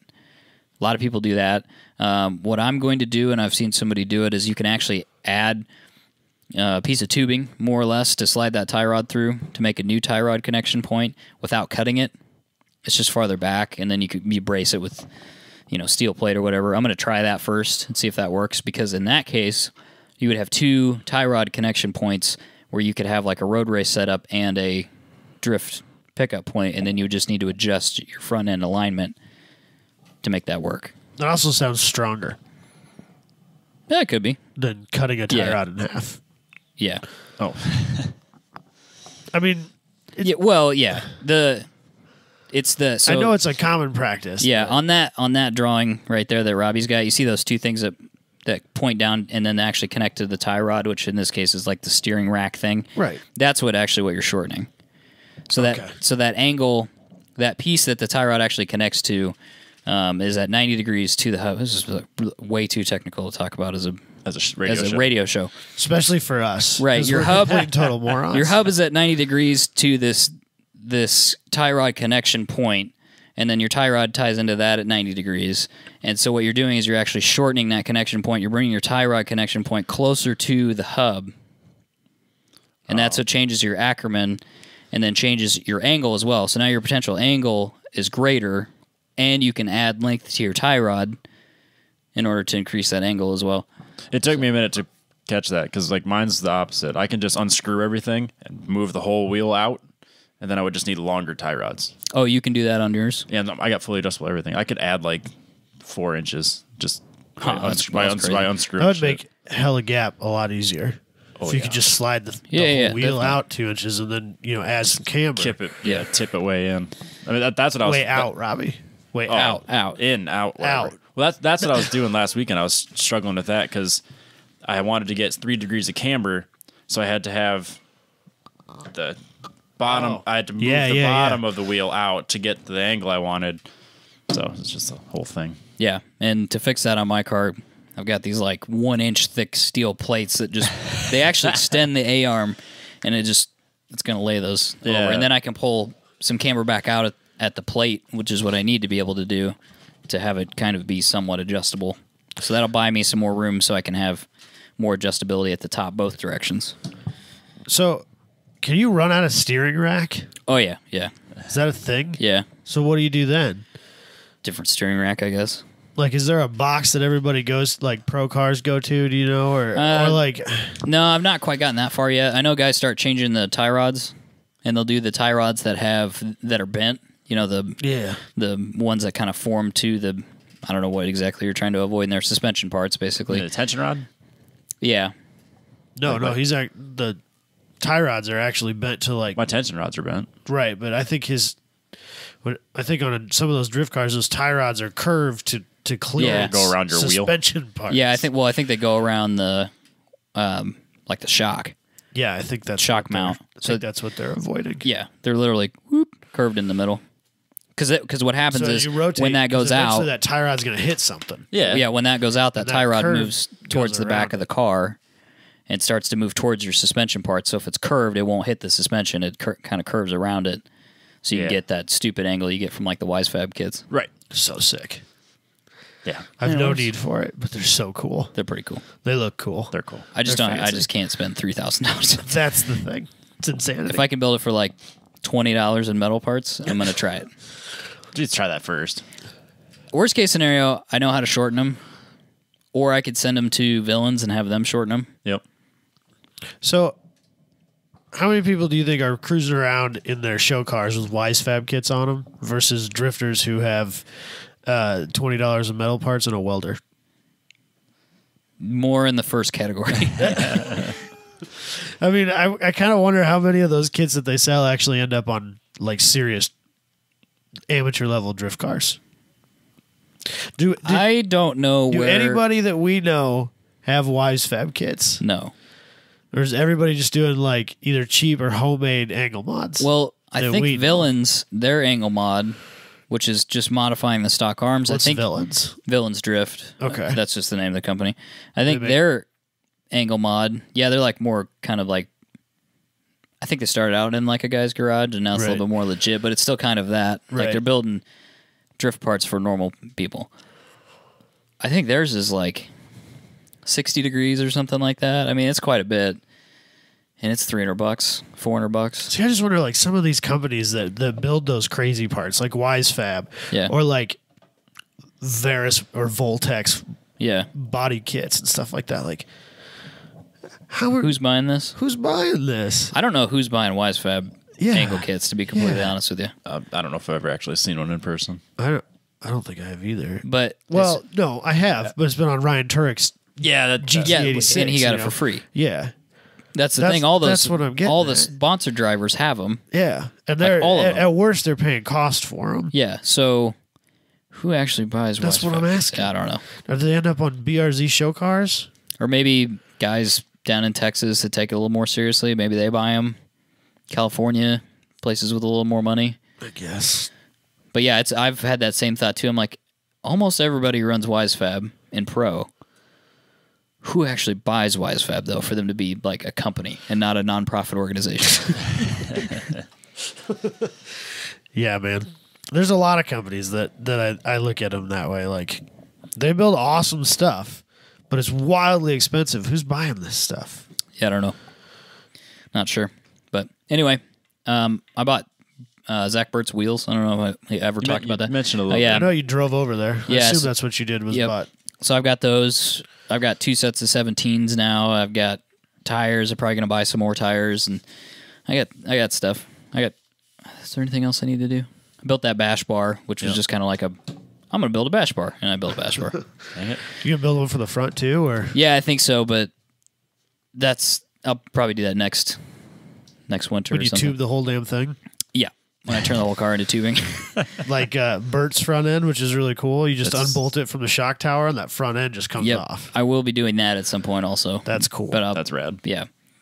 But yeah, that turned out pretty good. Yeah, there were some parts laying around, and I was like, well, let's see if we can build one of these. And So there can it you is. use that as a jack point now? Yeah, that's the point of the triangular piece I of think it. that's what most people use their bash bars for. They don't actually use them to bash. They don't them. actually run just into use people. them to jack up their car. Yeah, for sure. I'm totally okay with. I'm all about that.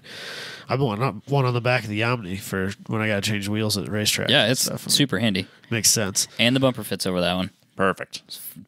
fucking fitment, man. I was like, fuck yeah. God damn. On Top of shit. Was it, On top of You shit. should sell those. was it just a happy accident, or did you No. measure it out? I tape measure with the bumper cover on underneath there, trying to see how long I can make it, and then getting it fabbed up, tacked together, putting it on, putting the bumper back on. All right, take the bumper off, put the thing on, do it again. Yeah, Should have jigged it and sold them, man. could. It's still laying on the ground. Yeah, measure it out. You can do it. Quit your job. Fuck it, Sell just build bash bars. bars, roll cages. Could you imagine doing it for a living, though? Building cage like your cage.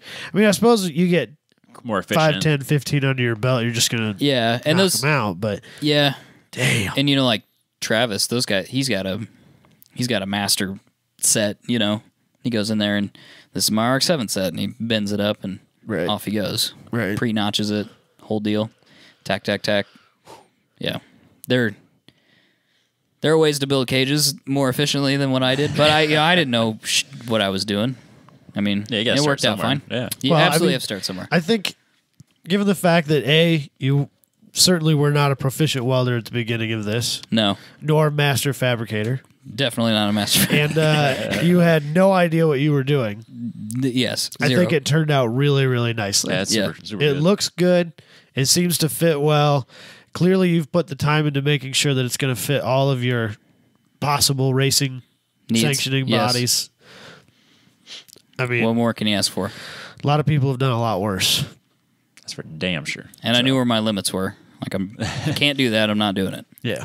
No, I think it's something to be proud of. I think it looks cool. Yep, I'm looking forward to being welded up and putting the car back together and Are you going to paint it some put ridiculous? some red paint on it. Are you painting it red? Yeah, I think so. Fantastic. I think just paint it red to Nice. paint it red, even if I don't do the full you're livery doing on the it. car. Oh, it's happening. You have I to. think Robbie's gonna come over and do it in the night. One night, it's gonna come in. What the fuck?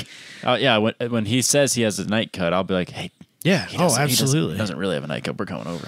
I'll get a hold of I Dad. think it would literally take like a few hours if two of us did it. I mean, like a day. Right, because you're not wrapping the whole damn. No, No, yeah, it's for like what you're 4 doing- pieces of vinyl. Yeah, yours wouldn't be bad. and yeah, it doesn't have to be not- perfect because the paint sucks anyway. So just and I'm not fixing anything. No, It's got I- dents in it. Just hell go. no. It's a race car. I'll order some red Yeah. vinyl. I'll get it coming. That'd be so sick. I just need somebody to cut me some 10/10 door stickers, which Zion. if can only do we for knew me. a guy. If only we knew like 15 people. Yeah. If only we knew a guy. only There's we that knew. guy. There's that guy. Yeah. So yeah, we'll do it. Why not? And that could be. We could do that whenever we do it. June. We could do it. Yeah. Doesn't have to be done right now. This weekend, what are you doing? Yeah. I have Welding. I have a birthday party this weekend, so Yeah. I got to weld the top of that cage, so that's what I'm gonna do. And then go through and clean all the weld spots, get everything ready to go, and then he's gonna come in hopefully next week and get that shit done. But that's it. That's where the car's at. Already thinking about tearing other stuff apart. Serial car builder. It's coming. I feel it. It happens, man. It happens. Next car I'm doing though is gonna be a fucking Mustang. I'll tell you that right now. Oh, why? Because I feel like I could buy a better cage like that one that would fit better, and there's more space in there. Yeah. like Seriously, a, and like the a next- Fox body. Yeah, or? no, the next drift car I think will be a S197 or whatever they Oh, are. okay. Like the old the first Falcon. retro looking one. No, you're. No, it'd be the one after that one. Or no, is that all the same gen? The Falcon, JTP's Falcon. The blue and green. That one, that is what That's I would an build. S197. Is it? That's what I would build. Because that car's, God, it's sick, Yeah, it's awesome. awesome. So that's I don't know how I feel about that. that would be my. I gotta leave the Coyote in it, or you should no. No, you should absolutely. No, leave no, the no, no, no, Coyote no, in no, it. no, no. Are you a madman? What's wrong with you? Yes. I'm gonna put the LS2 from the Trailblazer. Yeah. Now Put a Coyote in the we're talking. Trailblazer. Yeah, Switch shit them. getting wild in here. Switch them. They said I couldn't, so I did. That's the right attitude. That's what you should build for your next drift ride. Is that the Trailblazer? Yeah. It's too, too I really big. think it's too top heavy. Just needs to come down a long way. Well, so if I was going to build that into something, it would be a one lap car. I've already looked Yeah. at what it would take to put a roll bar in it. Because I you don't wondered, need a roll bar for one lap. I might want a roll bar. Might want. You saw that picture. Yeah, You yeah, saw that- yeah, I was like, just a bar with a brace would be nice. Something Like to make what you Robbie sleep. Like, has. yeah, like what I got. Like Yeah, so you can yeah, sleep at auto night. bar style. Well, the something thing that is, would you come can't. out. It can't take up too much space. You need that for cargo and No, I parts. had that thought already.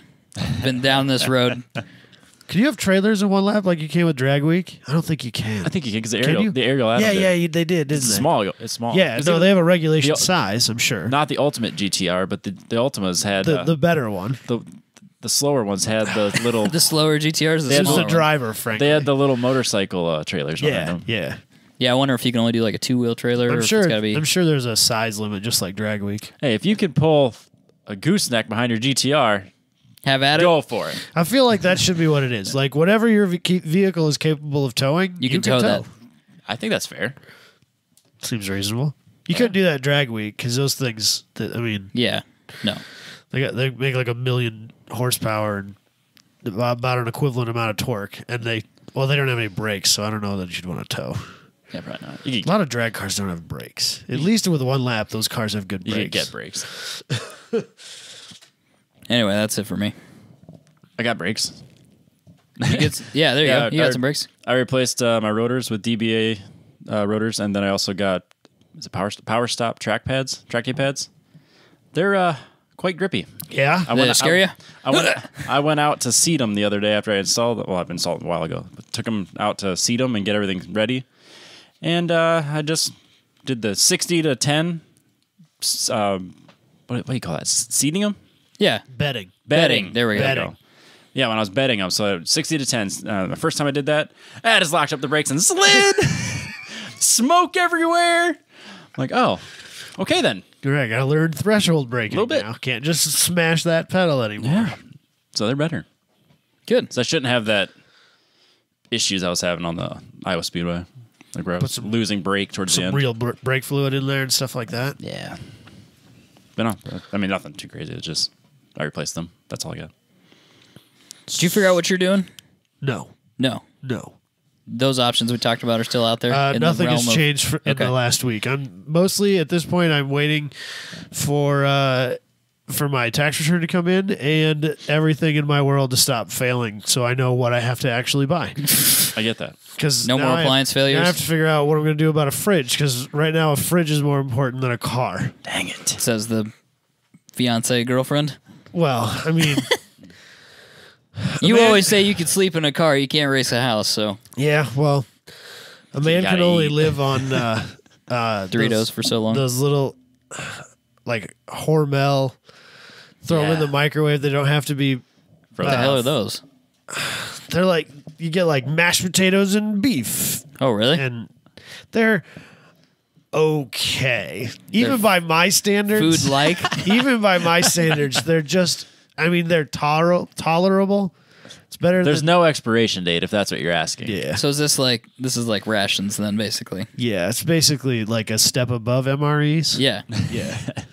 That's what I'm subsisting on right now. Fair enough. Yeah. So refrigerator. Like a refrigerator That's first. a fair priority. Yep, and then we'll figure out what we're going Fix- to do about cars. Fix the distributor, the Unilite. Yep. We did talk about that. Unfortunately, last week, I that's guess. like third or fourth down the list at this point. daily stuff. Daily Talked stuff about the has daily to go stuff. first. Yeah. Unfortunately, Being responsible, man, sucks. dude, don't even. My life is a series of failures and catastrophic events here lately. So I get work it, like dude. 55 hours a week and still can't keep up. So Jesus, Busy man. Christ. Busy man. Shoot me now. We don't need to go down my. That's pity fine. Party, That's though. all right. Hey, you got a plan though. I've already had offers from local fans to help me with motor swapping and Oh, stuff like thanks. that. Putting so superchargers on things and that forced as well. Yeah, induction, people are NOS. giving me bad ideas about my blower on my Omni that I can't keep running, and We'll get it. We're gonna have. Yeah. It's gonna be a good day. We're gonna get that going. I really really want to. I am not. It's only been shelved. It's not been abandoned. No fear, people. No. But I don't know when it will actually happen. I really just want to get a clean season under my belt before I Go crazy. blow up another motor. That is fair. 3 motors in less than a calendar year is just a little. That's too a lot of much. motors. I need to calm down. I think. I had one of those years. I blew it. What did I blow up? I blew up the Fiat, and then we blew up the 68.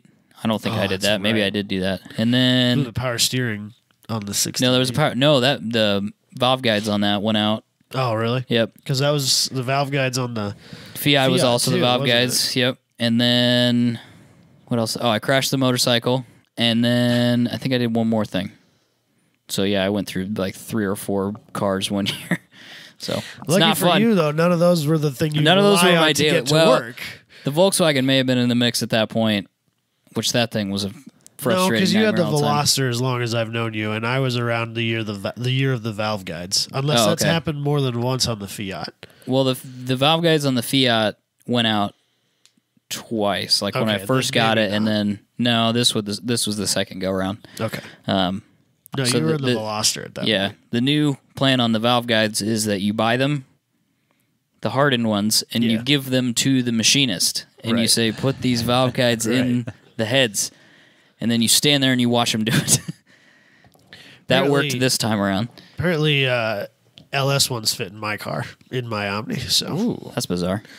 Just or the maybe right it's size, apparently. seats. Maybe it's valve seats. I don't remember. There's some LS part that you use, and then apparently they put those honeycomb shaped valve, actual valves, or, Yeah, yeah, springs, yep, the yep, springs, yep. which apparently are a better design. They put those in the PT Cruiser, so that's a common mod is to get PT Cruiser valve springs and put them in your car, Bizarre. and then you can rev a little higher. Nice. Put a big old monster of a cam in there. Can you get those from Rock Auto for like $4 Yeah, or something? probably. Perfect. That's the best way to do it. I know, right? Order your performance parts from Rock Auto, which I've ordered. They have a full sets of surprising. brakes. I was gonna say they have a surprising amount of like mild performance parts. Yeah, I can't Yeah. remember what brakes I got. They might have been Stop Tech. Yeah, I think they were Stop Tech. Yeah. Why not? Sure, I'll give it a try. So, anyway, is that it? Should we do some news? Yeah. Let's do some news. Jeremy Clarkson also appreciates real journalism, as it turns out. That's one way to put it, I guess. So the Daily Mail claims, and if you don't know what the Daily Mail is, it is The National Enquirer of basically. of Britain. Yeah, but it seems more mainstream. They're not I talking think it's about aliens and No, I just think it's a guilty pleasure that's somewhat acceptable. Whereas here, if you see somebody reading the National Enquirer, you'll like walk down the other side of the street. You know what I mean? I've bought a National Enquirer. Have too. you? I think everybody has, haven't they? I've never bought one. I've I don't think flipped I- through It's them. too funny not to. It's terrible. But I think people take it more seriously there. See, when we go on road trips, I buy a National Enquirer. Robbie buys a Maxim. That's just the type of people. It's true. we I are. usually buy Maxim. It's just the type of people we are. That's fair, I suppose. There's a couple different kinds of people in the I world. enjoy alien conspiracies, and Robbie looks at Maxim. You fill in the blanks. Cars and models. Cars and models are not a bad thing on a road trip, to be fair. So anyway, this guy, I don't know, what is his name? Gordy? George D? It looks like George D. I think it's Gordy. Gordy, Oh, Gordy. George. that's- George. George D. George D. George Geordie. Geordie. Greg, which is a first name, said that. What did he say exactly? There's nothing to suggest that they are going to do another one, meaning series or whatever we call it. Season. Thank you. No one has signed anything, and employees are wondering where everyone will go when filming wraps. It's a very vague statement if you think about it. So he's implying season 4 is not going to happen. He literally said no one has signed anything, which that could mean Which makes sense. Is that Whatever. They haven't even filmed season 3 yet. Yeah, Right. Let's calm down a little bit.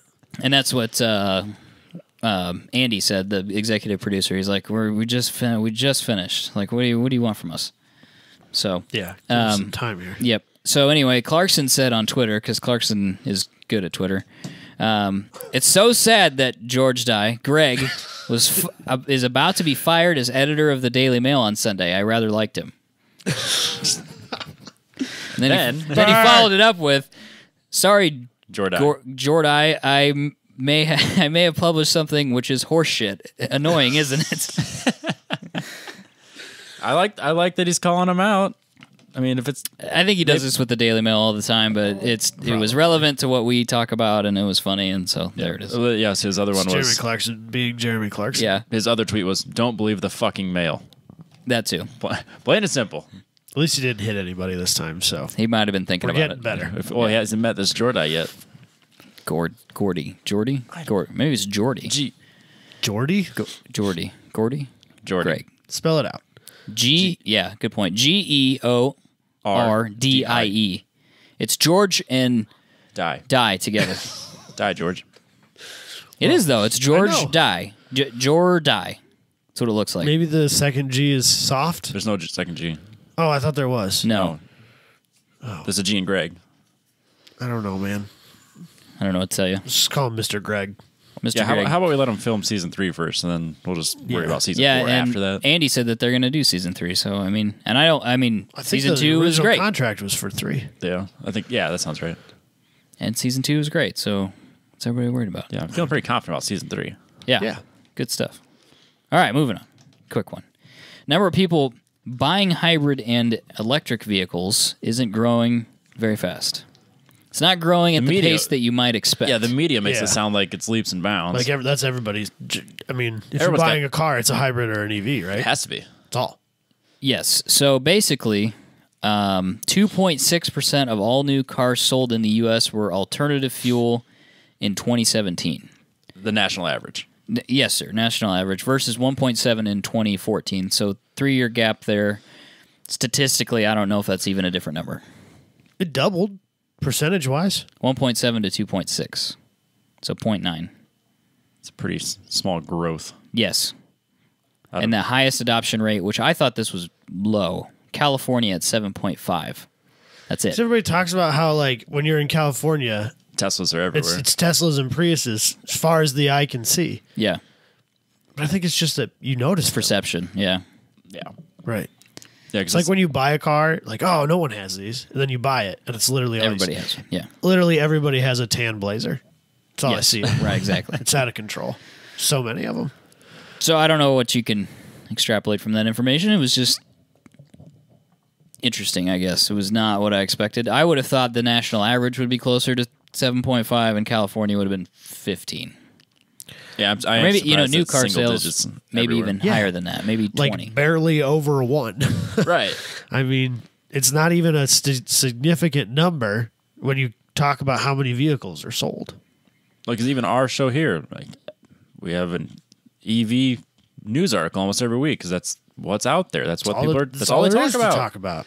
I actively avoid them, and I still can't. Right. So, Just food for thought. Nothing more than that, I don't think. yeah, maybe that industry isn't as rocking and rolling as everybody thinks it is. Yeah, we'll see if these Maybe- multi-billion-dollar investments come back or not. Yeah, and maybe if gas goes back to $5 a gallon, then, things will change. Well, yeah, that's That would change things. I think that's the only thing that'll truly change things. Yeah. It would be interesting to see that number in, say, the UK. Yeah, what that looks Their like gas difference-wise. comparatively is out of control. Yes, absolutely. There was somebody. Well, I don't know if it was this article or it was a different article I read that they commented that it was a very engineering answer. And I don't know. I assume he is, but he wrote that his next door neighbor bought a brand new Prius at like $34,000 or something, and he did the math that if they would have bought like this other car at I think I read that comment. It was a Camry hybrid versus a non-hybrid Camry. Thank you. The price difference between the two. Thank you. That's exactly right. That's what he was comparing. Yes. So the price difference, in order for you to start breaking even, was 340,000 miles at the current gas price. Yeah. Right. And the other problem, too, is that they're starting to roll back the incentives, Yes. so you don't get as many incentives as you used to. So, Plus, all the electricity used to make the batteries go is from coal refineries, so whatever. it's whatever. Yeah, it's not very green, as it turns out. There's a lot of wind farms out there too. I mean, It's getting better. there's a percentage. Yeah, in a lot of places it is coal. Yeah, coal, and Clean nukes. coal. Clean coal. Nukes. So, anyway, I guess we'll see how that develops, but that See was if- just yeah. an interesting fact. Cadillac CEO blames those damn youths for poor car sales. I don't know that And- I have much to say about what his comments on. You mean the teenagers aren't buying new Cadillacs? Weird. Shocking. What was the lowest price? Like $45,000 for a new one? Probably. Probably, yeah, Well, no, probably. I would guess an ATS probably. A base model 2-liter ATS can't be.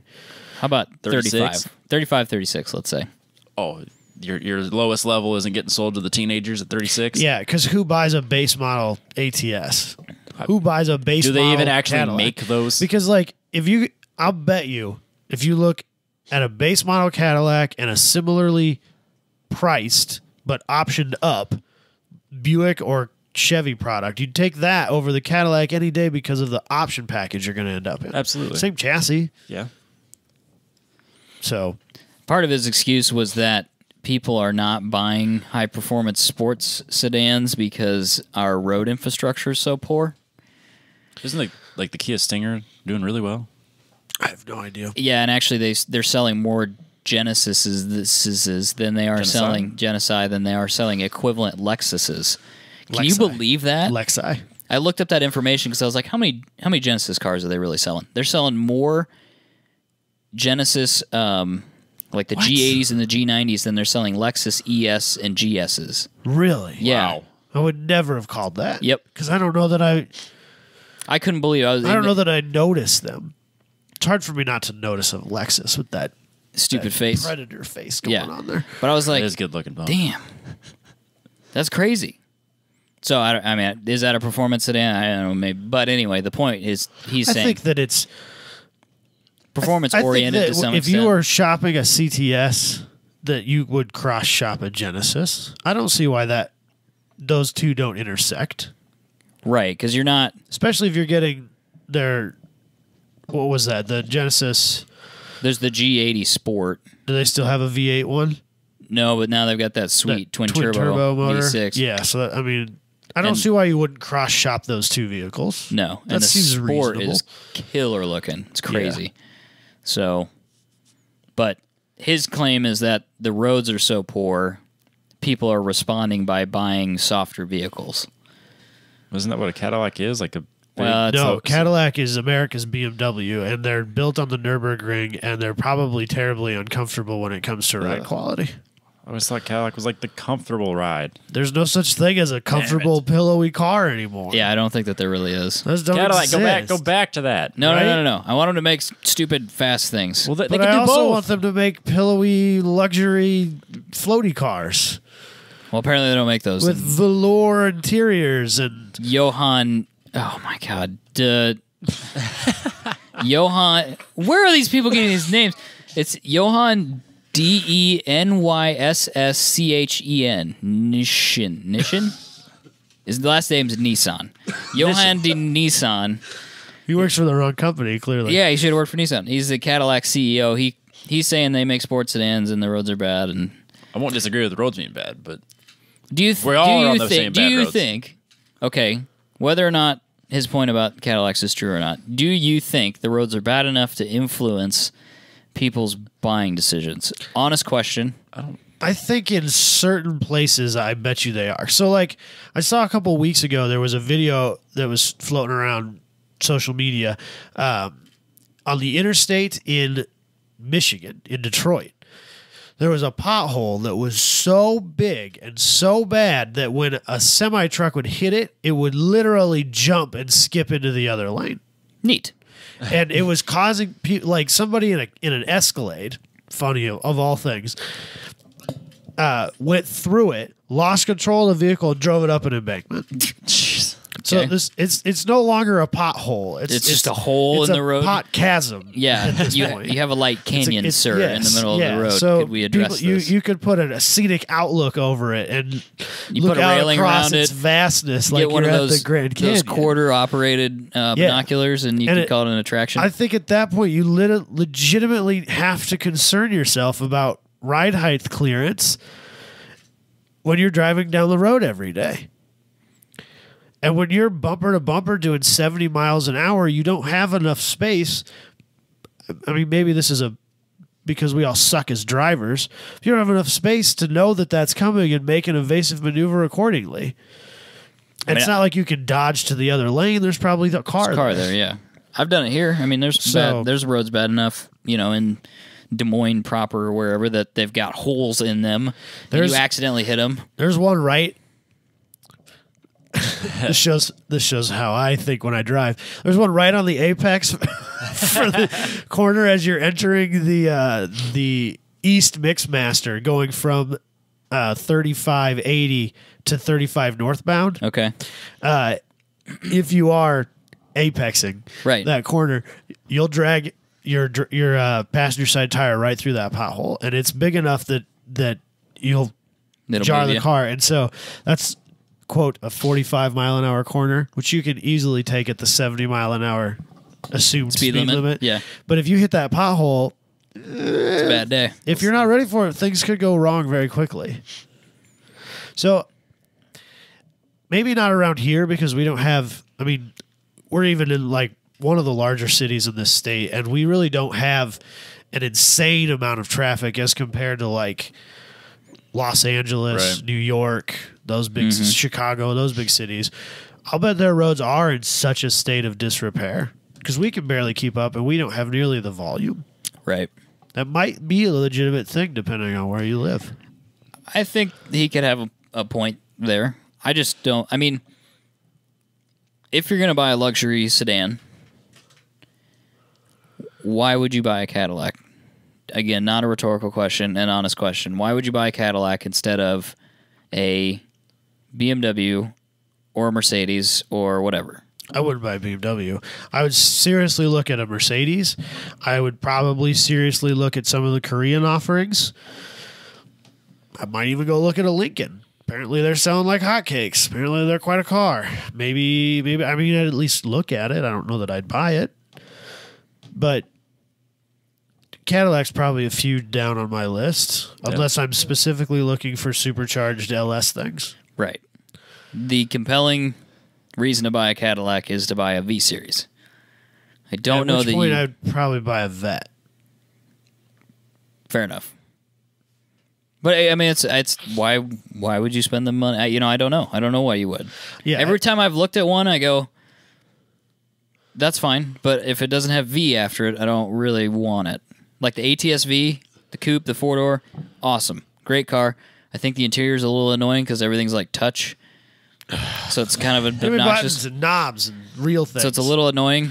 It's fake, like faux buttons. Of course they are. But then you go sit in a Mercedes, and it's more expensive. But you're like, oh my god, this is so much better. It's on Might a be worth completely different level. Yeah, there's a reason you pay a premium for a Mercedes because it's better. And I'm sorry if you like BMWs, they're not playing the same game. And I would say the same thing about Audi, that they're just not. They're not on quite the same I don't plane. know what it is about BMWs, but they just do not interest me. No, I'm right there with I think you. they're way overpriced. I just can't. If somebody was like, you can have an M5 or you could have a C63 or an E63 AMG, Oh, you couldn't have gotten me. Yeah, there's no. I mean, I would the- run the so fast sentence- with that Mercedes. The I sentence probably wouldn't be able to over. stop. The sentence wouldn't be over before I had done a burnout past you. You know what I mean? But you wouldn't do a burnout in the Benz because they probably won't let you. Yeah, maybe not. But still, even if the BMW is a better car to drive, both those cars are so damn fast.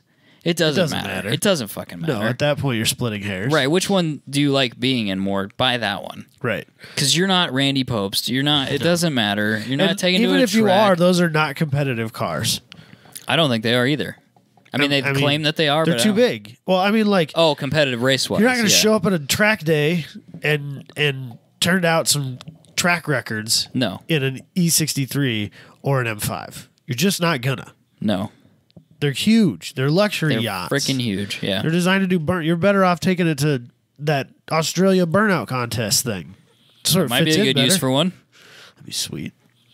But if it was my money, I would buy the Genesis. I mean, I like Korean cars. That's fair, but it's cheaper, and I think it's better equipped. I think it looks better. Your money goes a lot farther. Your money goes a lot farther. You can get a bigger car if you want, or you can spend less money, or whatever.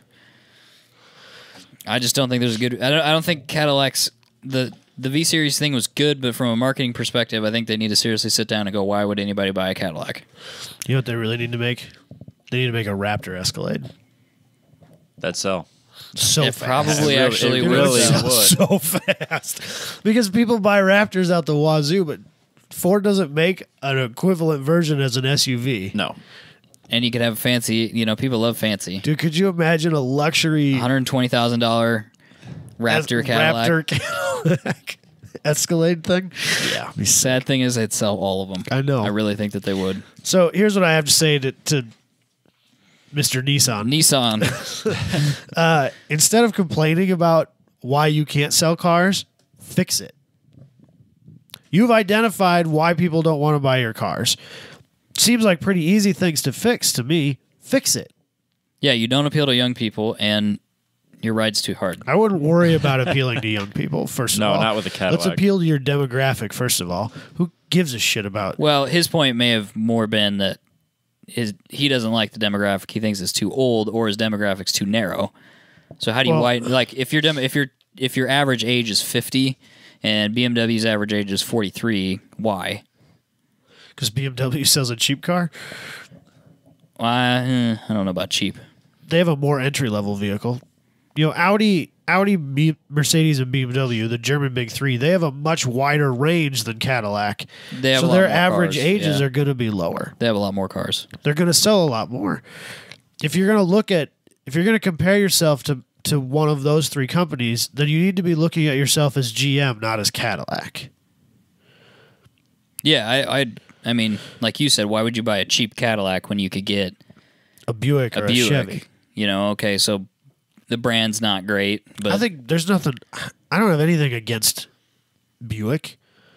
I think that they're all right, luxury, middle of the line cars. That's what they're supposed to be, and I think they're perfectly good at being that. I don't know if I could buy one. I know it sounds really weird. My big thing is that. I mean, it still has that Buick Regal 75-year-old grandma. yeah, I know. If I'm stuck It's still behind a someone Buick. doing 45 and a 55, it's probably a Buick And stigma. it sucks because the GS is really nice. So good. And it's got huge, stupid wheels and Josh Brembos. loves and you're his. I look, I'm like, yeah. You get it with a stick and they make Yeah. a ton of power. Why wouldn't you buy one of these? And then, but if it was my money and I was in the dealership and they're like, okay, are we going to sign the paperwork? I'd be like, no. So here's a question for you. I actually almost did this article, but we're here, so fuck it. Next year, I read that Buick will not be putting their name on their cars, just the logo, just the Buick symbol, but not the word Buick, because they think that that'll change the way that people look at those cars. Does that matter to you? No. You still have to tell people what it is. Everyone knows it's still a Buick. Wait, Tell okay, everybody so it's an Opel. Here's a weird thing. That's what I was going to do to my dad to trick him into getting a GS. Because we're here to my just tell the mom. whole world everything. It's why I know about Genesis stats. Because I'm kind of You're the- Stinger, Genesis. I'm kind of wondering. Yeah. And so I kind of want to wait till the Genesis. There's more certified pre-owned Genesis available. Because for some reason there's a little thing that's like, don't buy the Hyundai, buy the Genesis. That's I don't right, know they're why. not the same now, are they? They're not the same, but I don't know why. It's the same car. It doesn't Like, say Hyundai on it at literally. all. I think it's the same. They just now it's a Genesis. Yeah, Oh, they just okay. it was a marketing Now it's a thing more than G90. anything. Yeah. I don't know. I don't know, man. The marketing's a powerful thing. It's difficult. It is difficult. As a retailer, that would be hard. Why don't they call the Buick the Land Shark or something? It's now Land Shark. Okay. Make it. What if they called it a Vauxhall or an Opel? If they call it, you know what? Oddly enough, if they called it either one of those, I'd probably buy one. That wouldn't bother you. No. I wonder. I should ask. And it is a Vauxhall of all the same things. thing. I should ask. I know it's literally. It It is. is a Yeah. Vauxhall chassis that GM grabbed because they own it and brought it here and put a Buick badge on it. Yep. So But there used to be a guy that worked in my office that had a Buick, and I think it was a Regal, and they used to call it the grandma car. So I just, that's because they are. My grandma owned I one. know.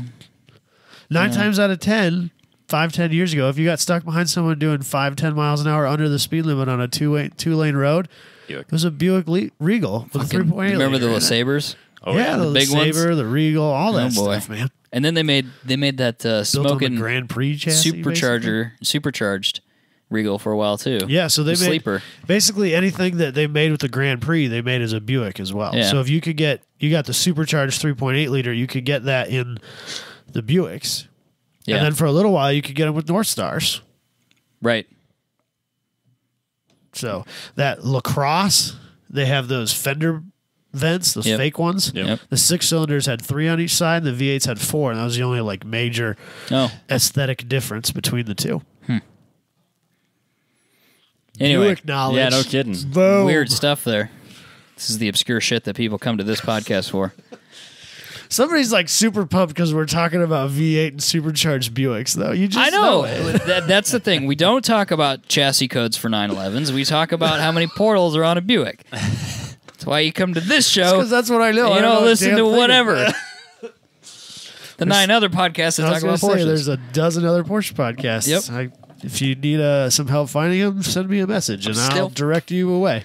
Anyway, won't get into that. I really do want a 911. You guys suck. Dude, there was somebody ripping around Nevada with a GT3. Really? 996, 6. the blobby one? the scrambled egg. Yep. That I think either those things sound fucking bad from the factory or it was He straight. cut all the pipe. exhaust off. But He it cut had a the muffler out. GT3 logo on the back of it. I saw it as it went ripping by my house. But they, like, you could hear him across town, just like he'd go from a stoplight and just bang first, second right off the rev limiter and into third. I'm like, dude, calm the fuck down. It's Nevada, having dude. a good time. This There's like- town's not that big. It's like 4,500 people that live here, and there's 4 cops. You need to calm down. They will find you, trust me. Anyway, So, DOT helmet standards for motorcycles are wildly out of date. I had no idea it was this bad. it's so I bad. knew they were bad, but not It's to this scary, level. isn't it? A couple of quick facts on this. The standard was written in 1974. Which was copied from another standard that had nothing to do with helmets. Perfect. And I think in 1974, there were still some doctors that recommended cigarettes. So, you have to take that year with a Yeah. grain of salt. That was when they started to figure out that bumpers helped people in crash. That was like Yeah. the first year for big Seatbelts, bumpers and airbags seatbelts. were and not even a thing yet. Yeah, so, that's the quality. glory days. Yeah, right. Back when you died like a man. It was, Yeah. Safety third. Where we're going, we don't need no airbags. The DOT rating does not test for visor impact, rollover, or strength of the chin bar, which is really shocking. Kind of critical. Right. I mean, I know they're not on all helmets, but when you do have one, you'd hope that it would protect the front of your face. Well, then another big thing there is that this is not like a sanctioning body that tests them themselves. The manufacturer tests them and then puts a sticker on themselves, which is obviously means they don't test it. Right.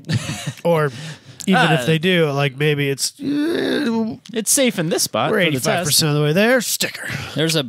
there is an incentive for a inexpensive manufacturer to cut corners potentially. Without Let's a put it doubt. that way. Absolutely. So yeah, that's quite shocking. But there are, sanctioned events that allow you to use DOT rated motorcycle helmets. Which is So I think that this is a culture of motorcycle riders issue. Fuck it. Well, so many. a lot of them don't even want. Number to wear one, helmets. most. I think I can safely say most states at this point in time do not require helmets. I know the one we live in does not. Let me look. Yeah, I don't know what we talked Secondly, about before. even if they are required, most of the people who are required to wear them still hate them. Yeah. Well, I mean, there's legitimate like clubs and groups of people that I can't think what it's called, but it's their whole sole purpose is to be completely against helmet laws. Yeah. And so at the end of the day, as a manufacturer or a government agency, why spend the money when nobody gives a shit anyway? 19 states and the District of Columbia have laws requiring motorcycles to wear a helmet, known as the Universal Helmet Law. Laws requiring only some motorcyclists to wear a helmet are in place in 28 states. I don't know if that means if it's like age. I'm betting that's like mopeds. You got to if you're under the age of 16, you got to wear a helmet if you're on a moped. There is no motorcycle helmet use law in 3 states: Illinois, can't have a gun, but you don't have to wear a helmet. Iowa and New Hampshire.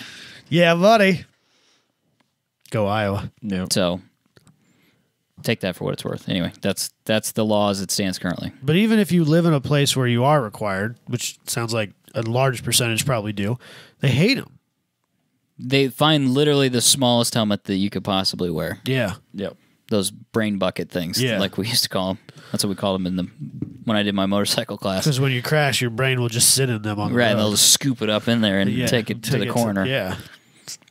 But It's convenient, really. I don't understand the point of why the IIHS or whoever it's supposed to be that governs this, why they wouldn't, if you choose to wear a helmet or you are wearing a helmet, why would somebody actively say, yes, I want to wear one that does nothing, more or less? I mean, if you have to go, if you're either being required to wear one or you want to wear one, if you get in a crash, you're going to want to know that it at least protects you. If you actively make the decision not to wear one, that's your own risk. But Yeah. if you have one on, wouldn't you want it to protect you, no matter if it's forced or not? Well, Yeah. when I first started doing autocross and they said it had to be Snell rated, I'm like, well, what's wrong with DOT? That's for motorcycles. That's literally between you and the ground. My thought process was, if it's for motorcycles, it's going to be safer than for cars, which is completely fucking backwards. That's what you would think, right? I would think that they would put more effort into a motorcycle helmet than they would a car helmet. I don't know why I thought that way, but that's But there that's there just what I are thought. some I don't know, they're less legitimate, but they let you wear motorcycle helmets. Yeah, they do. The group we raced at with at Marshalltown, it was literally just a helmet. Yeah, it didn't have to be rated for shit. No, and a lot of people use those bullshit motorcycle helmets because they probably already had it. Right. No. So I don't know. Somebody needs to work on this. It's just pretty surprising. stupid. Yeah, Yeah. it's It's just- surprising in a day and age where so much of our society is, especially around vehicles, is driven by safety. Well, even just helmets in general. I mean, they're putting so much money into like football helmets to try to stop concussions. Right. I mean, but we're not putting any money or any time into motorcycle helmets. Right. I feel like that's important. You get a helmet with a heads-up display, though. I guess, how long does the motorcycle bubble last Exist? where they get to get away with murder? And loud Because, exhaust. like, okay, well, yeah, that too. They say, well, they're actively participating or deciding to take this risk or whatever. Okay, I'm actively fine. deciding to take the risk by driving my car, too, though. It's so different. yeah. So why do they get to get away with, Murder. yeah. Well, yeah, I guess it could just be a matter of someone needs to be pushing it from an education standpoint. So, like, if someone's going, if you're going to get a helmet, seriously look at what the rating means. Maybe buy a Snell helmet. Right. Maybe that is a safer helmet. Right. But, yeah, that's what I'm saying. Like, if someone's going to go, like, they just look at it and they go, oh, it's DOT rated. It's safe. But must be. they have no idea what it's tested for. They don't know what makes it DOT rated versus a Snell rating. I mean, if you would ask me a couple years ago, I wouldn't have been able to tell you. I wouldn't have a clue. I don't know now. I generally know now. What is it? I guess. What is the difference? Just Snell is safer.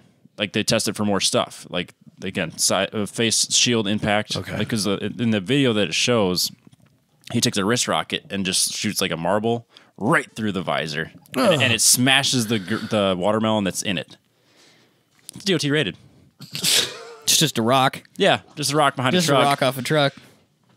Yeah. Yeah, if DOT doesn't test for that, they don't care. Snell tests for that. Interesting.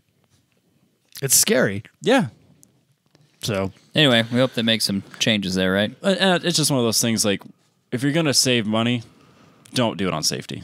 Like, don't do it on your helmet. Don't try to get the cheapest helmet you can get. no, that should be rule number one. But That's across the rule, board. It's rule Whether number you're 10. on a motorcycle or a car Absolutely. or anything, that should Absolutely. be your first priority. Never is. Yeah, flip I'm it. guilty of that as much as anybody Oh, yeah. else, but We didn't talk about it, Robbie. We all got those race quip Yeah, race grip. SFI rated harnesses, and Yep, they're not I even got- that expensive. No, they're $80 a piece. And they're SFI 16.1 rated. Yep. And they'll Just get those. and then every 2 years you can send them in, and they'll restring them and recertify them, and you get a brand new harness. I don't know what So- it costs, but My thing about safety gear is that get the stuff that's rated. Just educate yourself on why it's rated and what for. well, make sure that rating means something, Right. Because clearly, yeah, based on this story, just because it has a rating doesn't mean it means Well, anything. read the SFI rules because I've read them. I've read a lot of rules this year. Read the SFI rules, understand what it actually means and what's required because they have to go through some insane amount of pressure testing on those harnesses. yes. It's a G or PSI number that is hard to fathom. And that's why, and they have to be 3 inches thick and blah, blah, blah, whatever else. So, understand that stuff, understand what you're buying, why you buy stuff that is rated SFI versus eBay and not rated, and, where FIA comes in and all that, and then make an educated guess. And you can buy things inexpensively that meet certain standards, Right. You don't need the Takata whatever harnesses, whether or not they're any good or not, I don't know. But well, that was one thing too. I was kind of like, well, do I want to go with FIA rated or do I want to go with SFI rated? And then Yeah. I read through the whole thing, and I mean, really, there's not much big difference. It just means FIA means you could race internationally. 'Cause yeah, they're kind of the same, but if they're rated for drag racing, they're probably going to be okay. Because those guys do some crazy shit. But that is not the case for cages. It apparently is not the case for cages, and I think at some point I'll do a video about that because Yeah. some of those cage rules are sketchy. In my auto power video, I linked the Speed Hunters article about roll cages. that talks about the differences, and it's Yeah.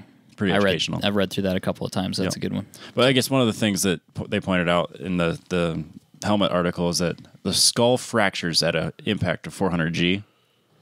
The DOTs are only rated at like 300 G. So, I mean, to me, that's Short of where it should be. Yeah, that's failing on the Snell rating. Yeah.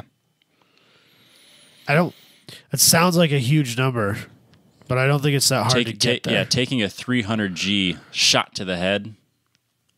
I don't think it's You're not that hard to You're get not waking there. away. Yeah, you're gonna feel like Because that sounds like 300 G. That'll never happen. What am I doing? 90 miles an hour into a concrete wall? Like, I bet it's a lot less than that. You'd be surprised. I've done 60 to a gravel ground. Yeah. It's not fun. I wouldn't Right. recommend it. Nope. Concussions are no joke.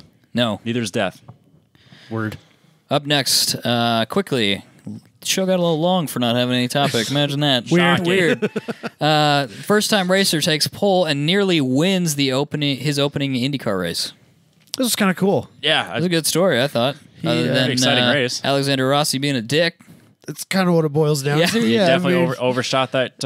I mean, his look at it was a little different, but it seemed to me like it was a not fair move. No, I think he was forcing his way into that corner and then Yeah. lost control and then slid into him. And then what was his name?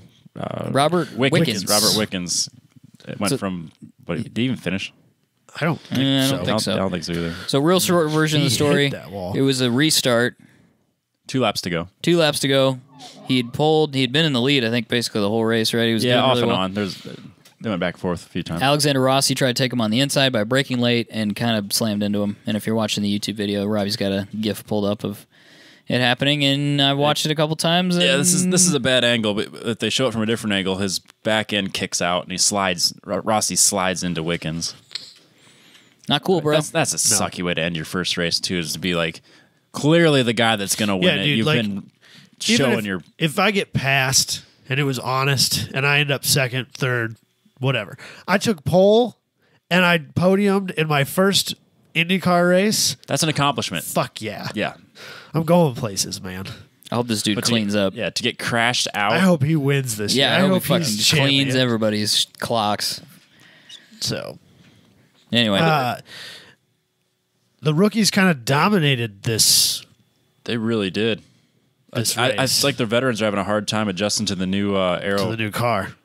Yeah. So there was like a decent chunk of the top Was it 3 of the top 5 rookies? Or something? qualifying times were rookies. Fresh out of the box, that's interesting. which is kind of I cool. think that's good. It's exciting. Mixing it up. I like mixing it up. Yeah, I think that will make an interesting dynamic for the year for Indy because usually a rookie's a rookie and you're not. I mean, you get 1 or 2 here and there that are kind of sensations, but Right. you sure as hell don't get a whole field of them that are putting it to the old guys. Right. You know, it's kind of interesting. So might be fun to watch this year. Could be. Probably won't, Good. but it could Nah, be I probably interesting. won't watch it either. Probably won't watch, Watch it a when they little. come here. Even when they're in town, whatever. So, is that it? That's all I got this week. 1010podcast.com. Follow us on Instagram. Join the group, please. Follow the page. All that good stuff. YouTube.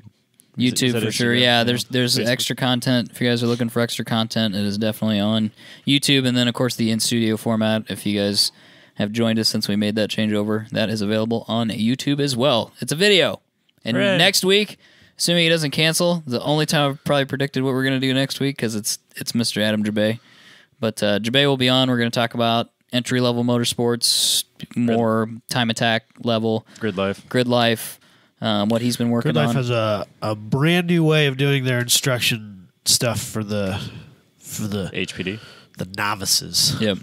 So he can talk about why they made that change and how it's going to affect Wanted to- the season. We wanted to talk to him about like what is an instructor looking for to advance me along my path towards getting a license and stuff like that. So we're going to talk to him about that stuff. It's basically Robbie asking all the questions he would normally ask, like in an email. Just him, me in and a him formal person. email, Right. or in person when he saw him there. But since we have a podcast, we can just ask him and then send it to people via iTunes. It's really and handy. then it makes it look like we're. It's a legitimate thing, right? It makes It's it look bullshit. like we're here to help you. No, it's bullshit. In It's- reality, Robbie just needs it's some Robbie answers. being selfish. That's all it is. Admittedly, I came honestly- up with the yeah. with the So plan, I don't think I but have any that's questions fine. he has already answered, but we'll go there. That's fine. It still needs all to happen. good. I The think it'll Story be is good funnier. for a lot of people. The story is funnier if Robbie's being a dick and he's just wasting. This is every- all about me, There we go. motherfucker. Fixed it. Better. You're not here to tell me no. Yeah. Nobody can fucking stop me now.